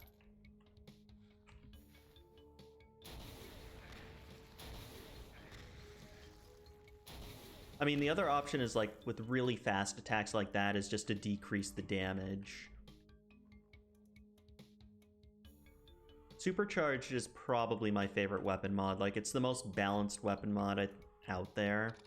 Or one of the most balanced. And it has the best pistol in, like, any Doom mod. I love the Supercharged Pistol.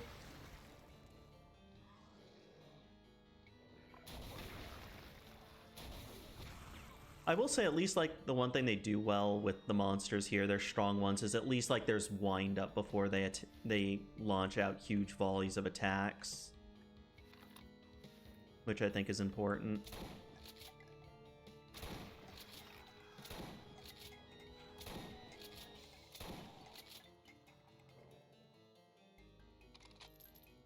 Although the other thing, again, like, that's really hurting me is that I lost that.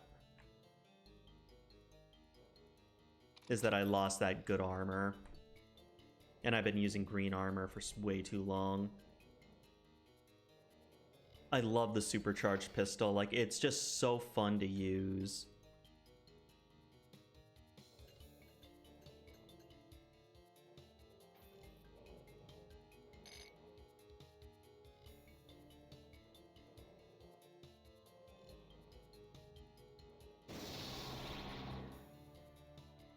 What did that do?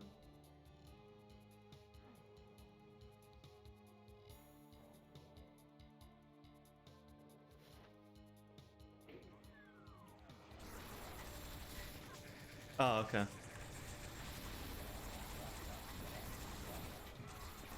Yeah. Well, that and the cool thing about that pistol is that, like, it doesn't hold many clips, but it's just pure accuracy. Like, I love the pop sound it makes, and I love how accurate it is. It's kind of like a mini sniper rifle. Which actually, like, gives it a lot of use because you use it to kill things at a distance.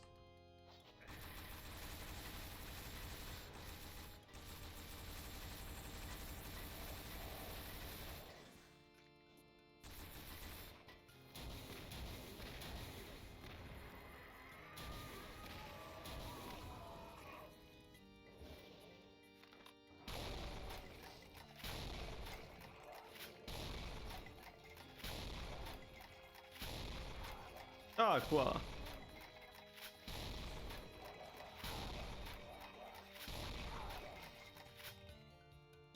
God, my shrapnel is literally like a slinky going downstairs.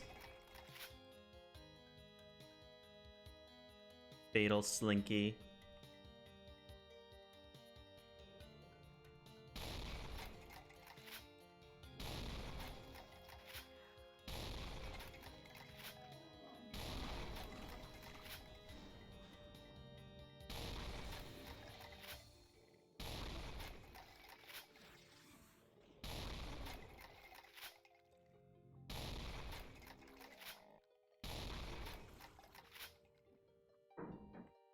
Wow.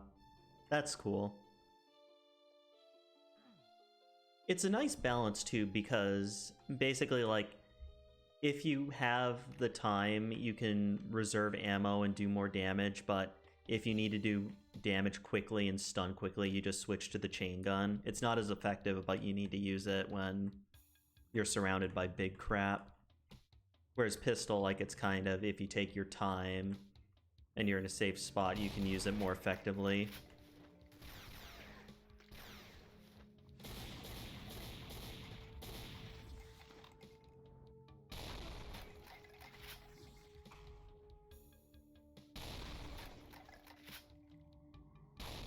It's like that attack right there, like, if that cat goes, because those attacks from that cat go home, like, if they went the speed of the regular Caco's bullets, that enemy would be amazing.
That one does 11 shot. Huh, that's weird.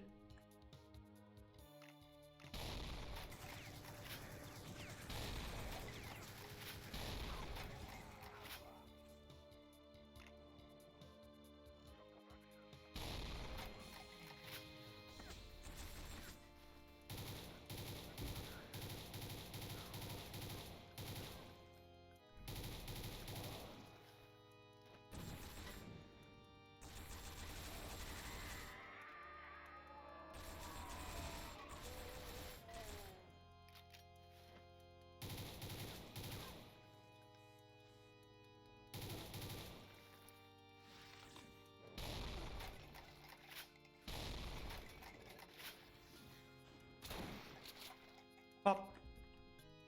Poppin' Fresh.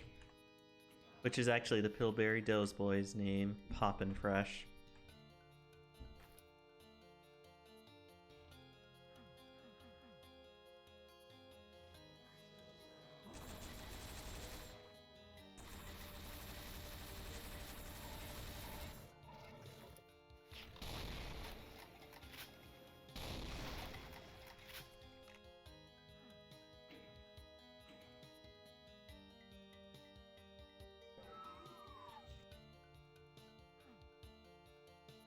Yeah, I know that Supercharged did away with random numbers, which is kind of cool.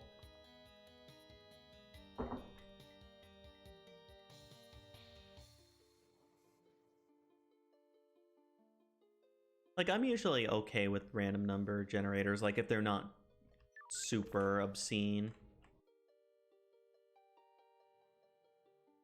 Like, I think random number generators work well with, like, enemy attacks, but not as well with, like, player attacks.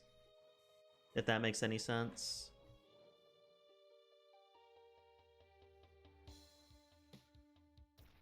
Just because, like, with a player, I think that, like, a random number generator should be beneficial towards the player. Like, if you have an imp and you want them to always do, like, 20 damage, or you design them to do 20 damage, and then you just have the random number generator then go from, like, 15 to 20,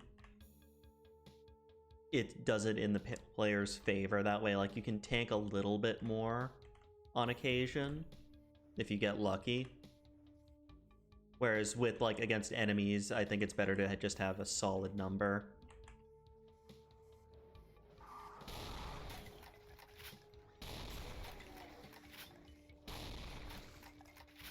Also, the numbers flying out of the enemies is from Marissa Doom's mod, Swim.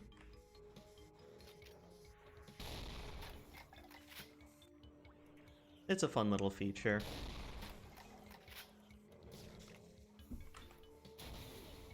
Mm-hmm. That makes sense.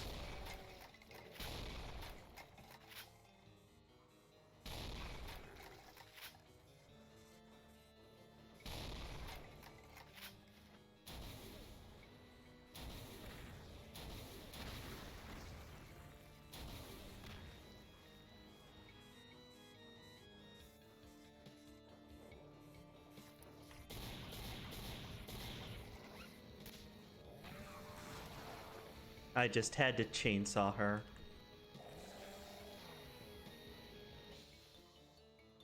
I've always wanted to make a chainsaw that, like, just ups your damage resistance by, like, 50%. Like, turn the chainsaw into, like, a defensive melee weapon and have your Berserk be your offensive melee.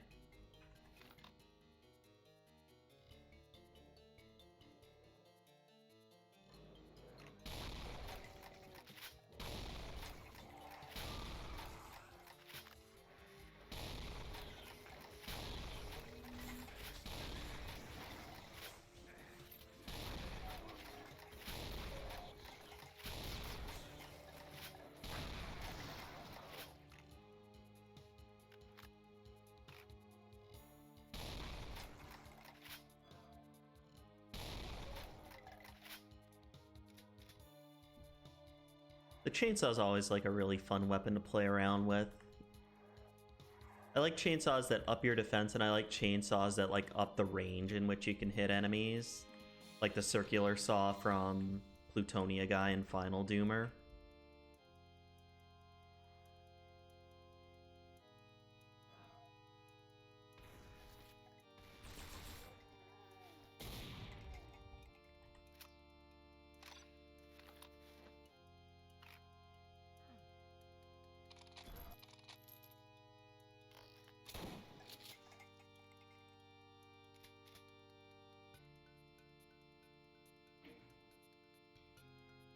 Will I ever get better armor?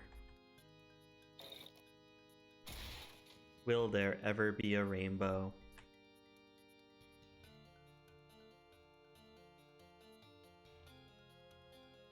I have Disney Plus, meaning I have a bunch of old Simpsons episodes. And I saw Willow again last night for like the first time in a while, and man, the movie did not hold up at all. There's a lot I like about Willow, but it's also just... wow, like it definitely wasn't as good as I remember it. A lot of slapstick, like so much slapstick compared to like what I remember. I remember that there were a lot of jokes, but I didn't realize like just how much slapstick. Although I heard they're actually doing a remake of Willow.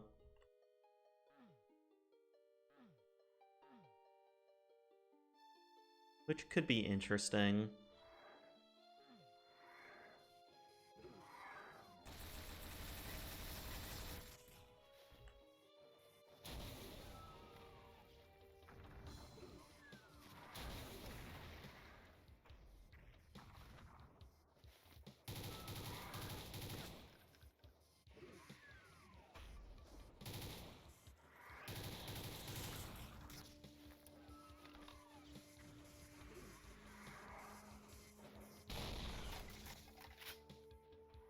That's a cool looking bullet effect.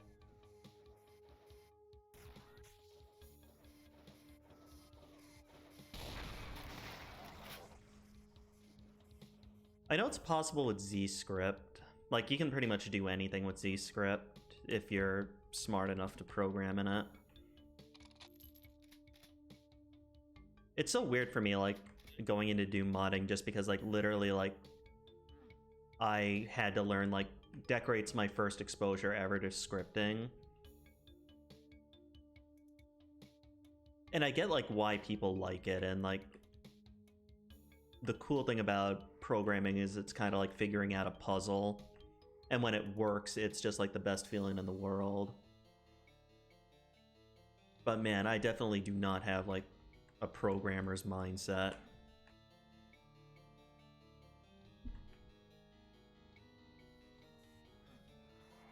I mean, like, luckily, for the most part, like, I've been able to figure out a lot from, like, just reverse engineering other people's stuff, and definitely, like, the Secret of Lounge, where I have my site hosted.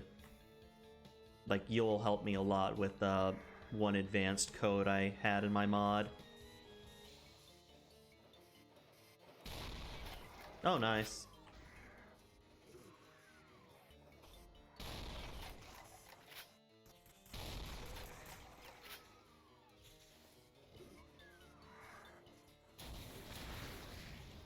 Because, I mean, like, the one nice thing about, like, at least enemy design is that, like, enemy programming, like, unless you're really trying to change, like, the pathfinding for an enemy is, I think, a lot easier than programming a gun. Like, I think enemies are harder to make in terms of visuals and art assets. I think guns are harder to make on a programming level.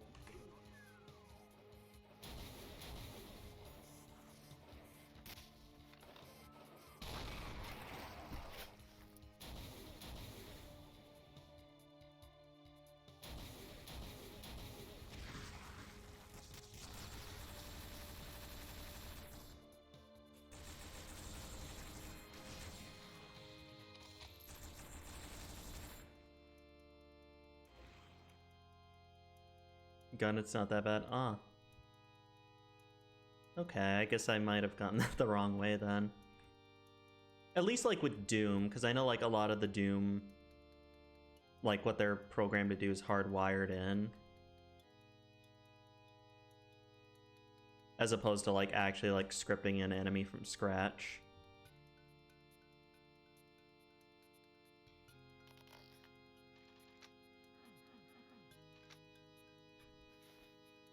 Then again, like, I'm so basic at programming, like, I'm kind of talking out of my ass.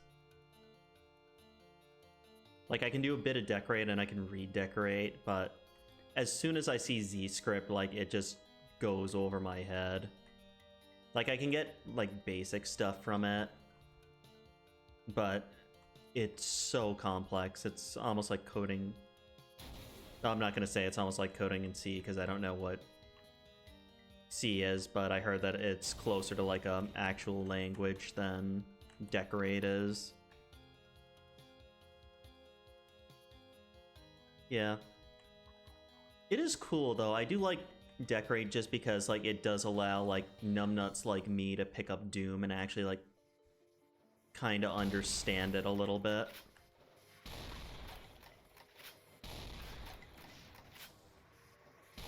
C is the one.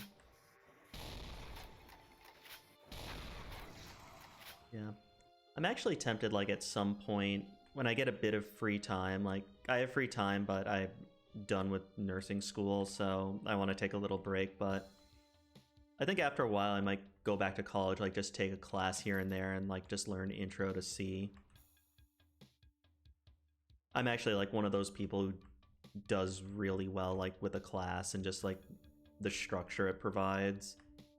I know there's a lot of people, like, who can just, like, pick it up and, like, learn from tutorials, and I can do that to an extent, but I tend to do better with classroom learning.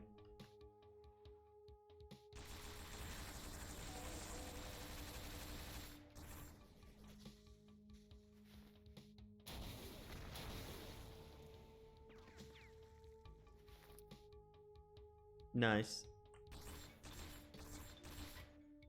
It's like, I think my level of programming with C is I can do Hello World, and that's kind of my extent of programming besides decorate.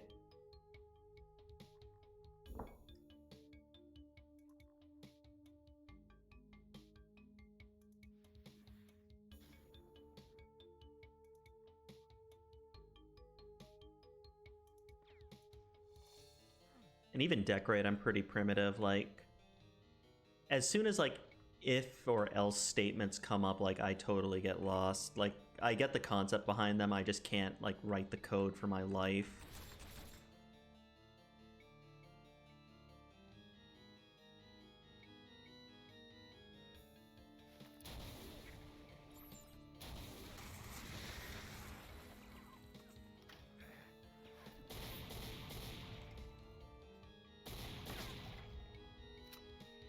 You know why that monster died? Because he doesn't have depth perception. With C. Oh wow. Because I know there's Java and I know there's Python, which other people have said is good to start with, but...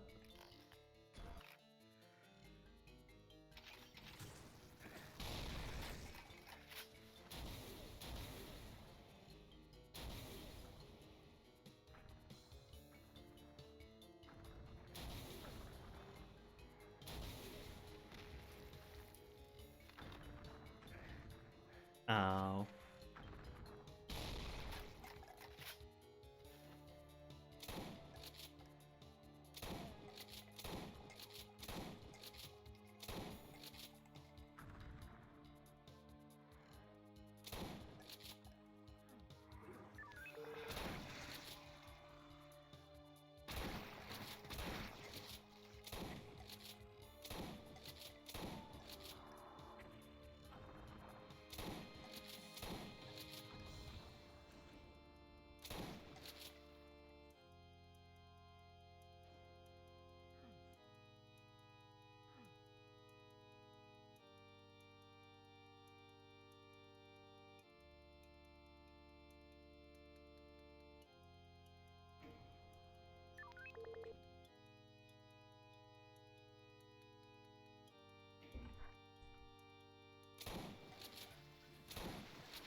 Those Arachnotrons with the black eyes, they kind of look like they're wearing sunglasses.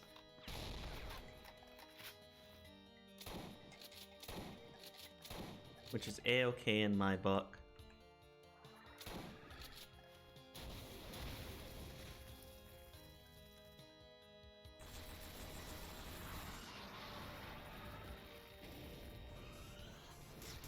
Usable desktop programs.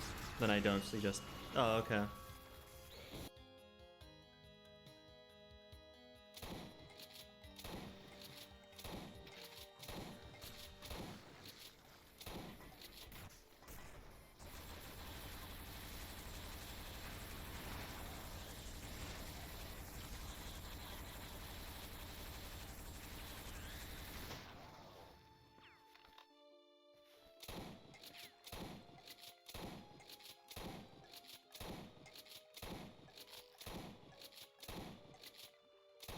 I think there's a Time Revenant over there.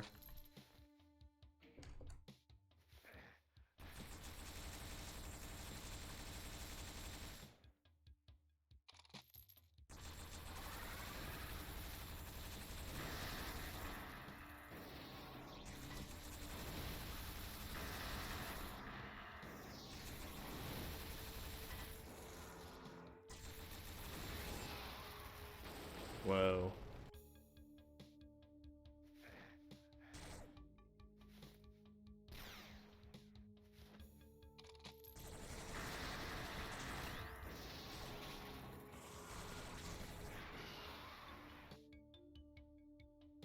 I know that's like the toughest variety of Archvile, so...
Visual Studio. Oh, that's cool. Oh, this level's amazing.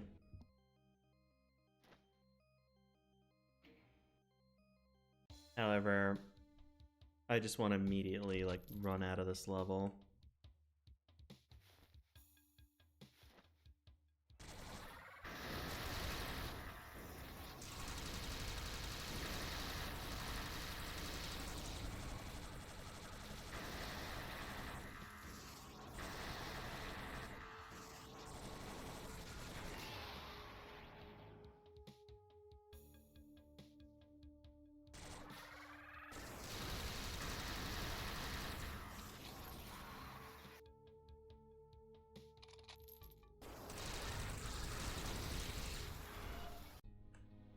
Oh yeah, I'm just cheesing that ending. Good level, Steve D.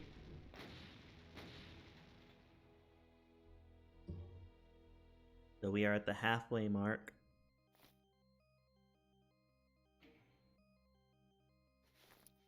I don't remember how you're supposed to get to the secret level. I think there's just a switch you have to hit. I've also played this level with the Angelic Aviary so much it'll be interesting to play it with regular enemies.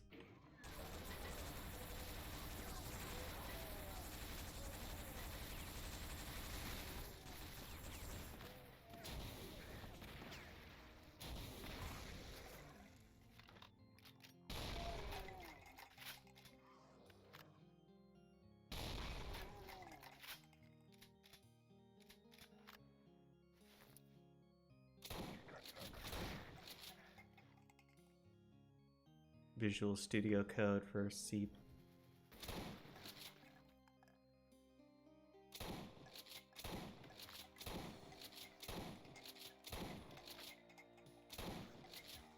Okay, that's a new shotgun variety.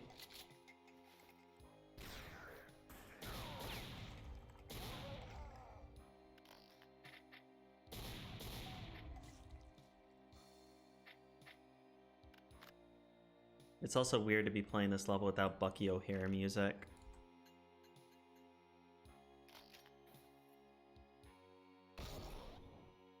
Life Sphere.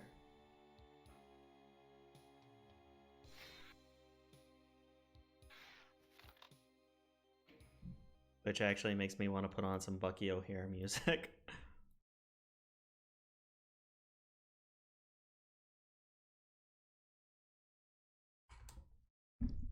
As I play this with the Angelic Aviary and Jamoda.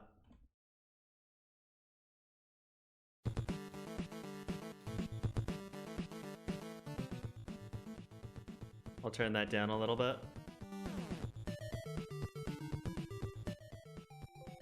Oh, nice.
Oh, finally, a weapon repair kit.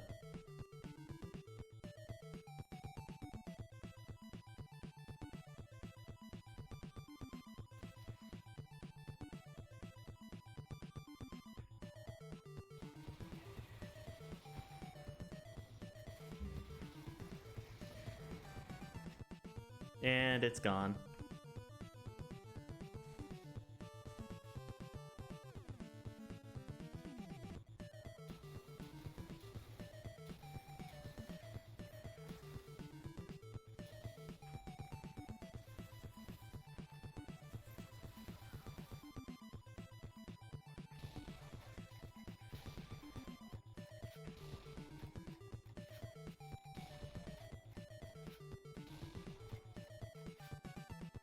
'57 level.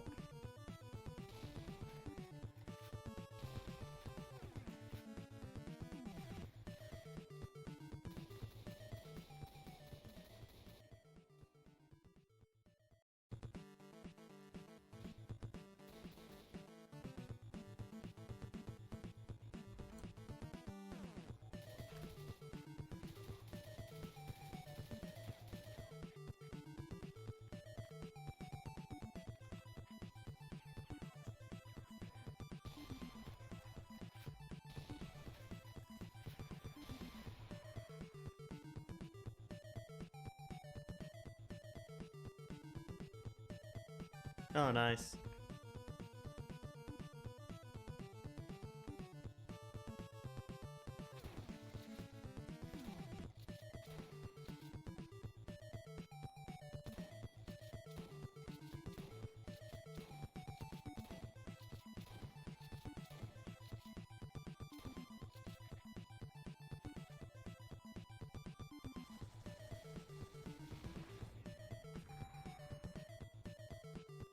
Like, my god.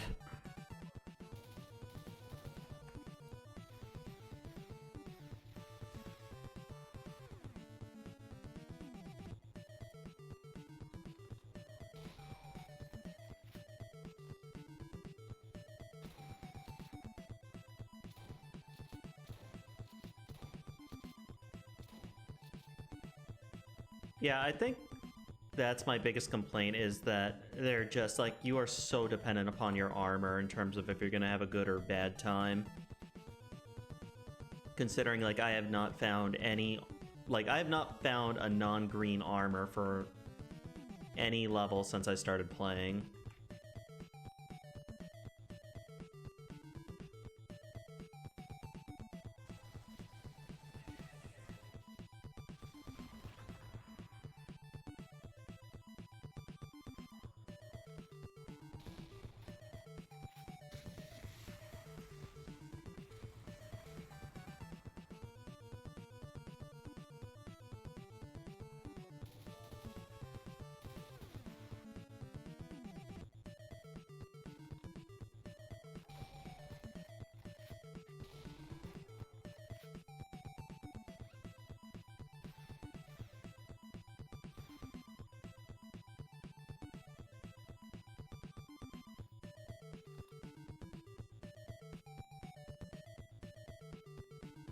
So, like, it doesn't offer much protection.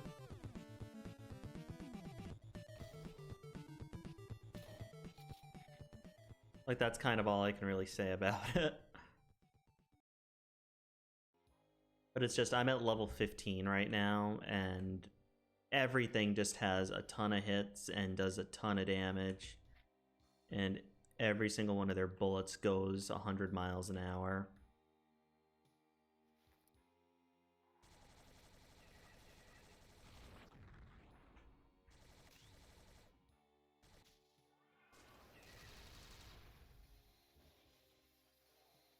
And there's some blue armor finally.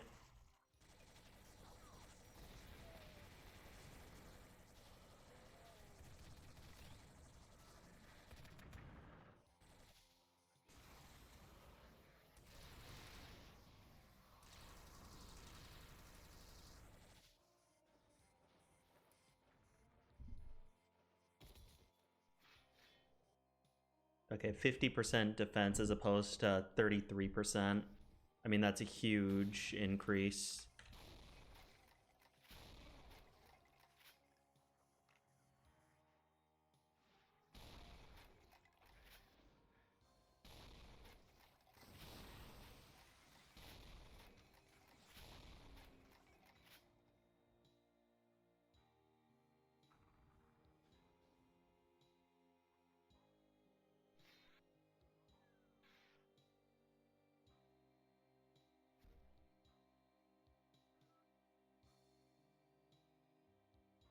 %50 defense, 40% plasma resistance.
Like, my god.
Love that Duke Nukem Crush sound.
God, like, just so much fucking damage.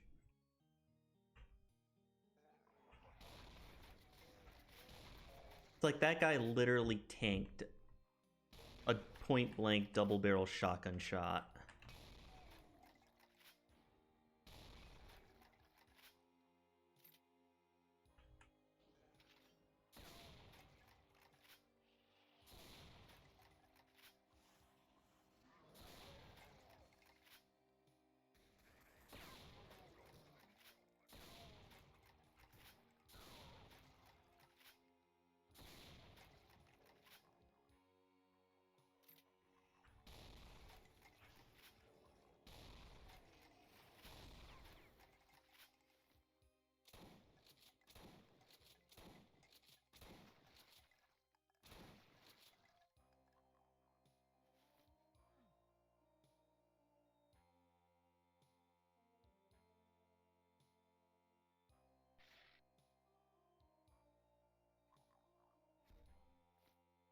God, look at how pissed off that skull is.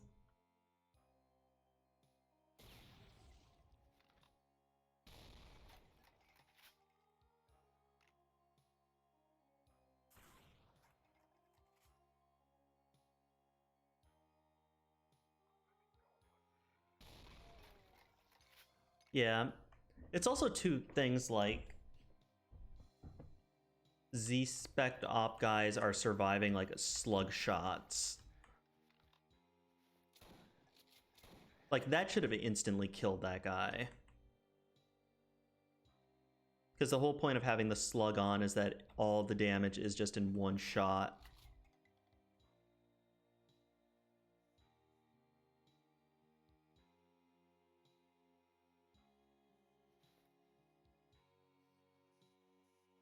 I mean, that's also a thing with the mod like this. The more parts you add on, the harder it is to balance.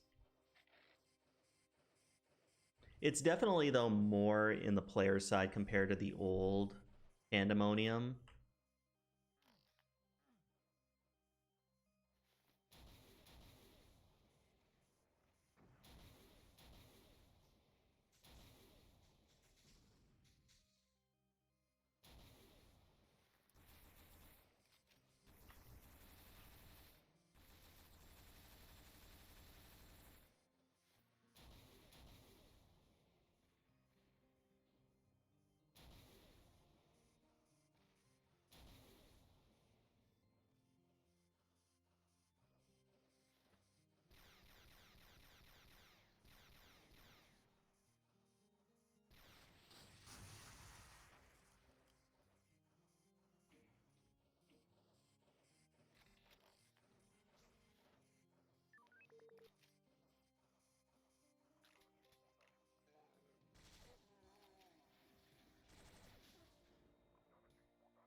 Like 90-ish units.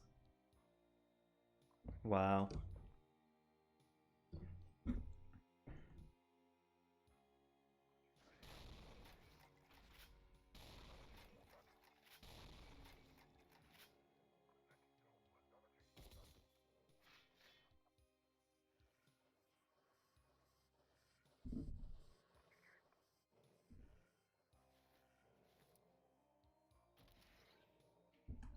Yeah, and like it still is a fun mod. It's just one of those, like, I can't imagine playing this mod without saving. Just because there's so many cheap enemy deaths, and because it's one thing for like a cyber demon or an archvile to down you pretty quickly, but it's like every single thing has bullets that travel way too quickly and do way too much damage.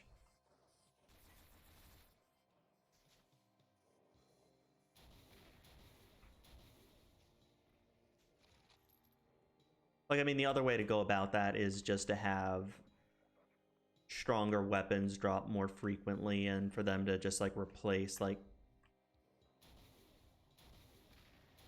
just have your double barrel do even more damage. But and if you do at that point, you just kind of get to like border doom.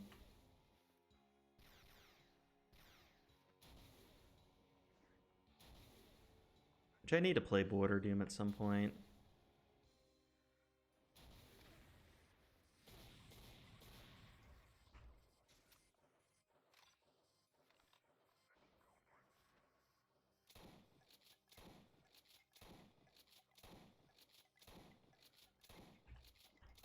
That's the time vial.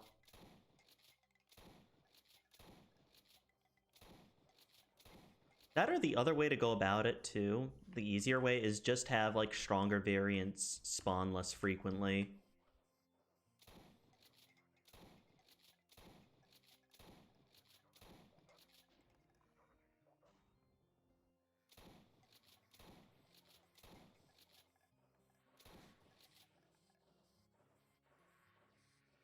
Yeah. That's actually what I do in Angelic Aviary. Every enemy will drop little health globes or armor shards.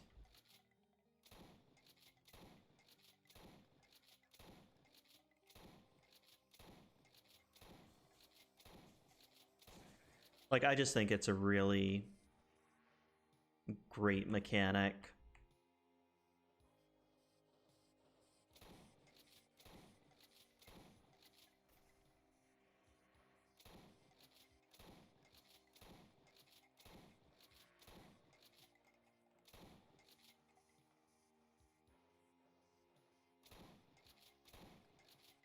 I mean, the other thing too is playing a randomizer. It's not about balance.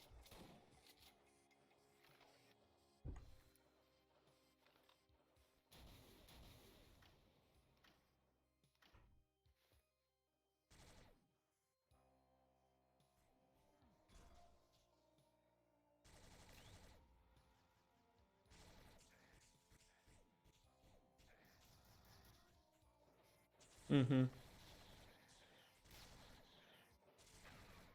And there are those sadistic maps out there that will not give you health under any circumstances, because they revel in your suffering.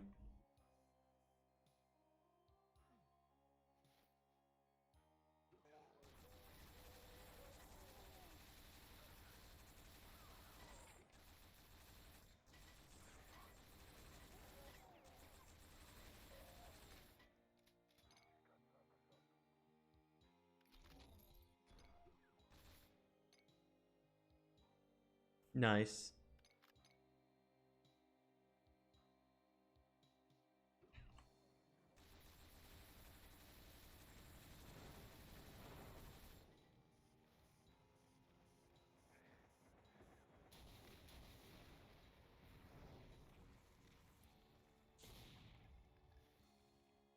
Yeah, it's one of those things that, like, even with vanilla Doom, I like health bonuses spawning.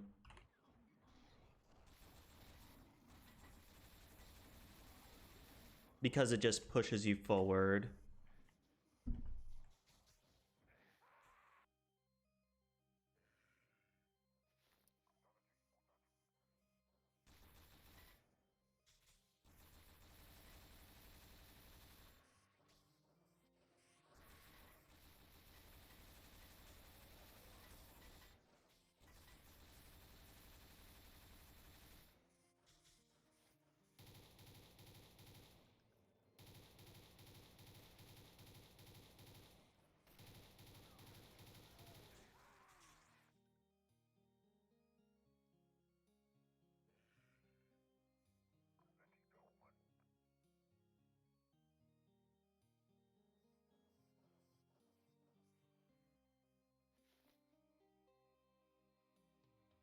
Mm-hmm.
Like,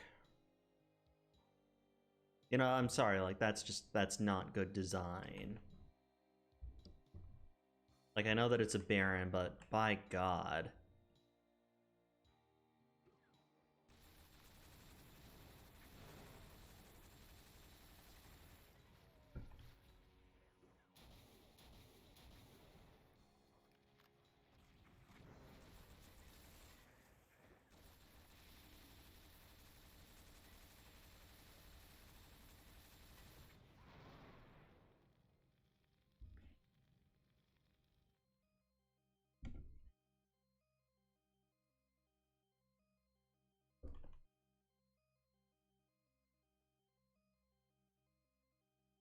Mm-hmm. Oh, that's a good way to do it.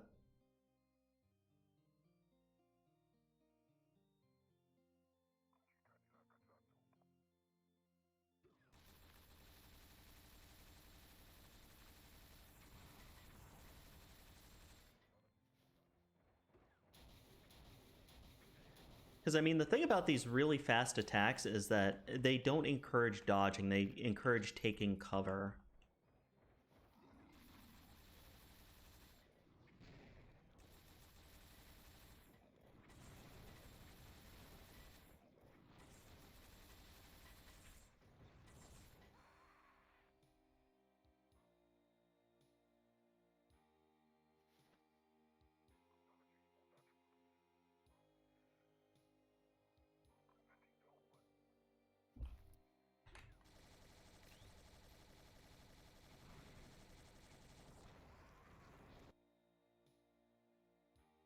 Like, that thing, that one missile that a Baron used killed me with 195% armor and 92 health.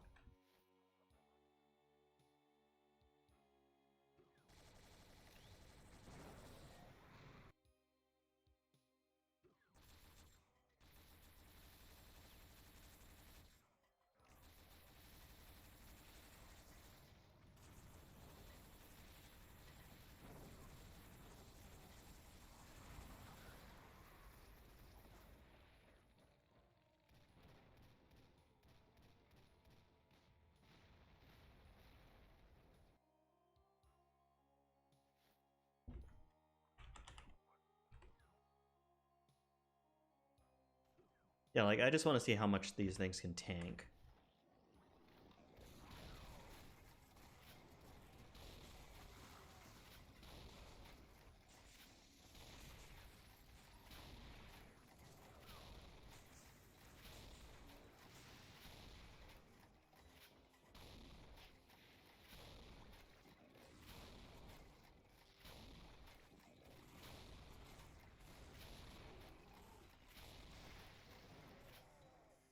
Like, that's just fucking obscene.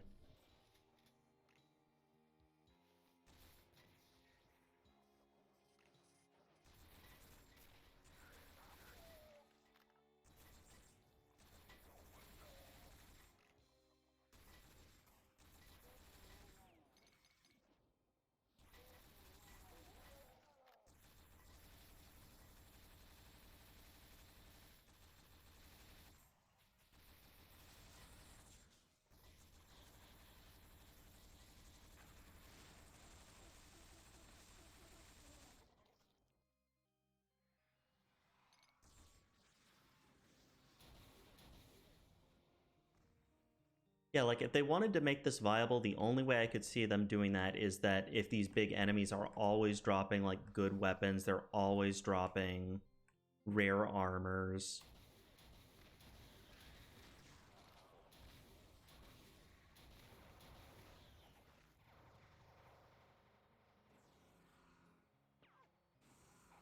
Like there, that's actually a pretty interesting design. Like it shoots a ton of bullets, but you can dodge them.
Yeah, it's... I'm kind of tempted, like, I've been wanting to try to play through mods, like, do an entire Megawad, but this right now is just, like, so obscenely difficult and, like, so unfun.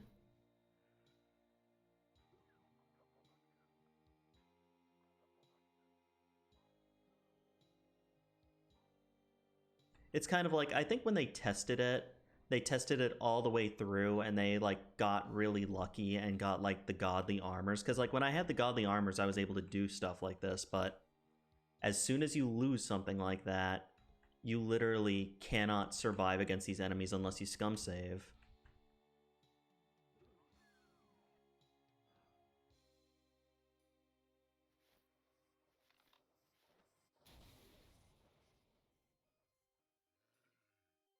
And I mean, this too, like, this is TNT ReEviluiton. Like, it's a mid-level map set. Like, it's not a super, super hard map set or anything like that.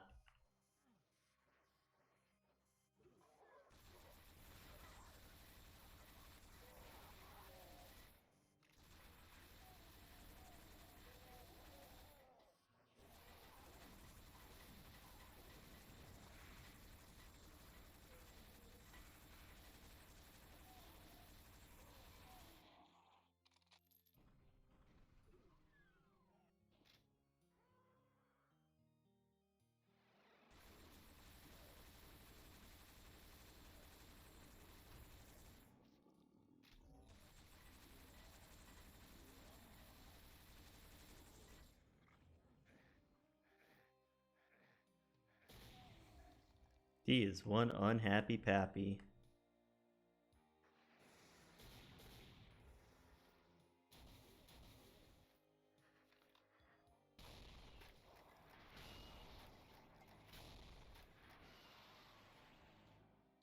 Yeah, I am...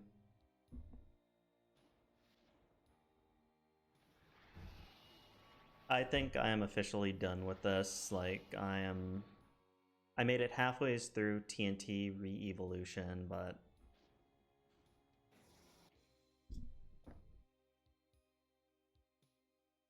God, just like...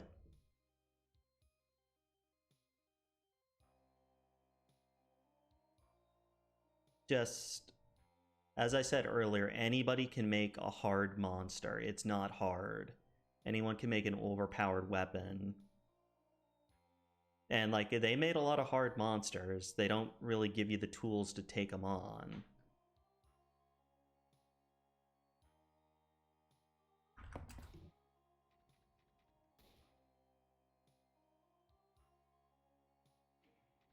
Like, it sounds like you can get, like, these really powerful things, but I mean, I haven't come across them. I came across like one godly armor, and that's it.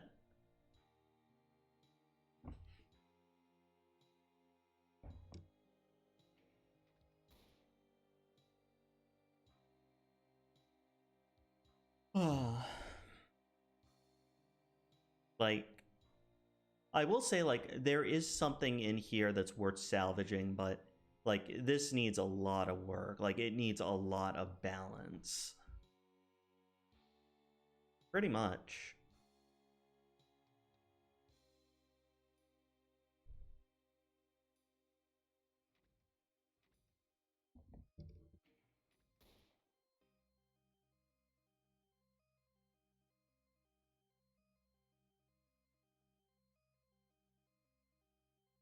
So, I mean, it's one thing with like Major or Colonel Rosterrock. Like, that thing's a boss. Like, it's designed to be really hard. If you play Colorful Hell, Colorful Hell is really goddamn hard. But that one, it's also its own enemy mod, and you're supposed to play it with a weapon mod of your choice to give you an advantage. You can't play it with vanilla, but it's just, they need to give you something. Like, enemies need to drop health. Good power-ups need to spawn more often.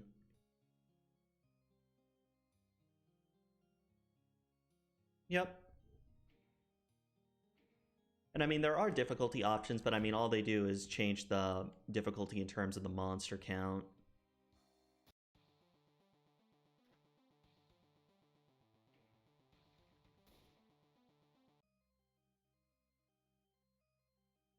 Yep. Yeah, so it's kind of like, enemies don't need to do like insane amounts of damage. Their bullets don't need to travel at speeds of 30 and 40. No human enemy, like, unless your aim is really poorly off, should be able to survive a double barrel shotgun shot at point blank range. Or a slug shot from a distance. I mean, the whole point of the slug shot is that it is your sniper rifle.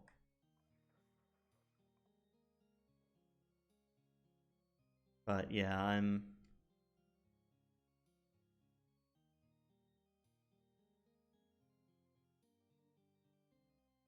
gonna make a... I know of Officer D and Doom EXP. I don't know him too well. Doom EXP is supposed to be pretty good. It's one of those that's like lower on my playlist. I think the next one I'm gonna play, just because it's Yoles, is Doom Roguelike Arsenal. It's one of the really big WODs or mods that I have very little experience in.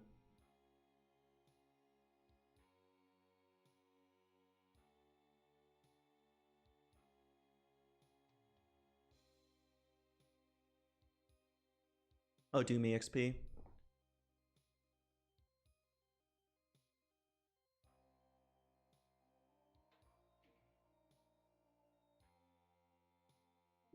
Oh, wow, like, I'm usually pretty calm too, like, about, like, when I don't like something, but this is just...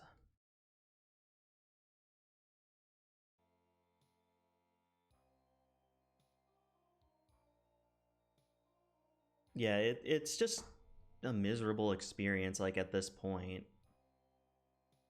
Like, even with that improved blue armor, I'm still, like, dying non-stop against things that I can't dodge their attacks because their bullets move too quick. And again, like, when you have enemies that fire bullets that quick, it encourages you to take cover as opposed to being aggressive.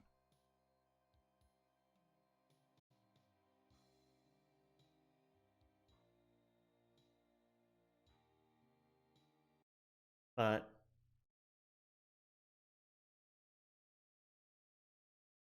oh, that's cool.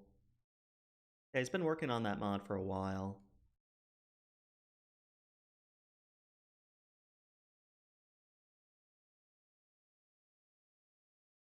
But...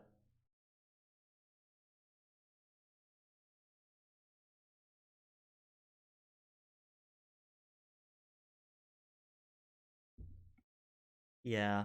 And again, like, This sounds like it's a modification of Complex Doom and Clusterfuck and LCD. I think that's the other one. There's like 5 variations of Complex Doom. So, I mean, if they're all kind of like this, I don't know if that's...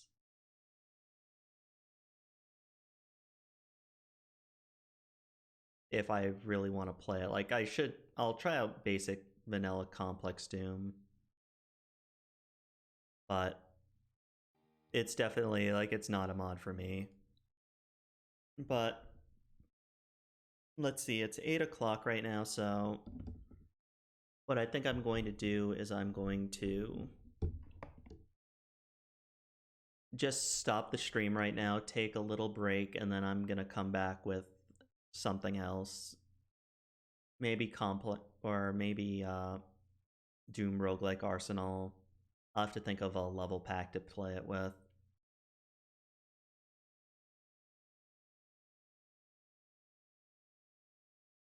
But anyway, let's see.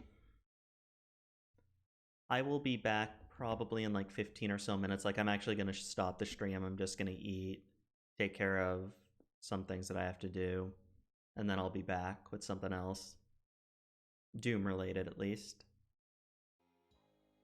But thank you all for watching. This has been Cherubcorps, and I will see you all in a little bit.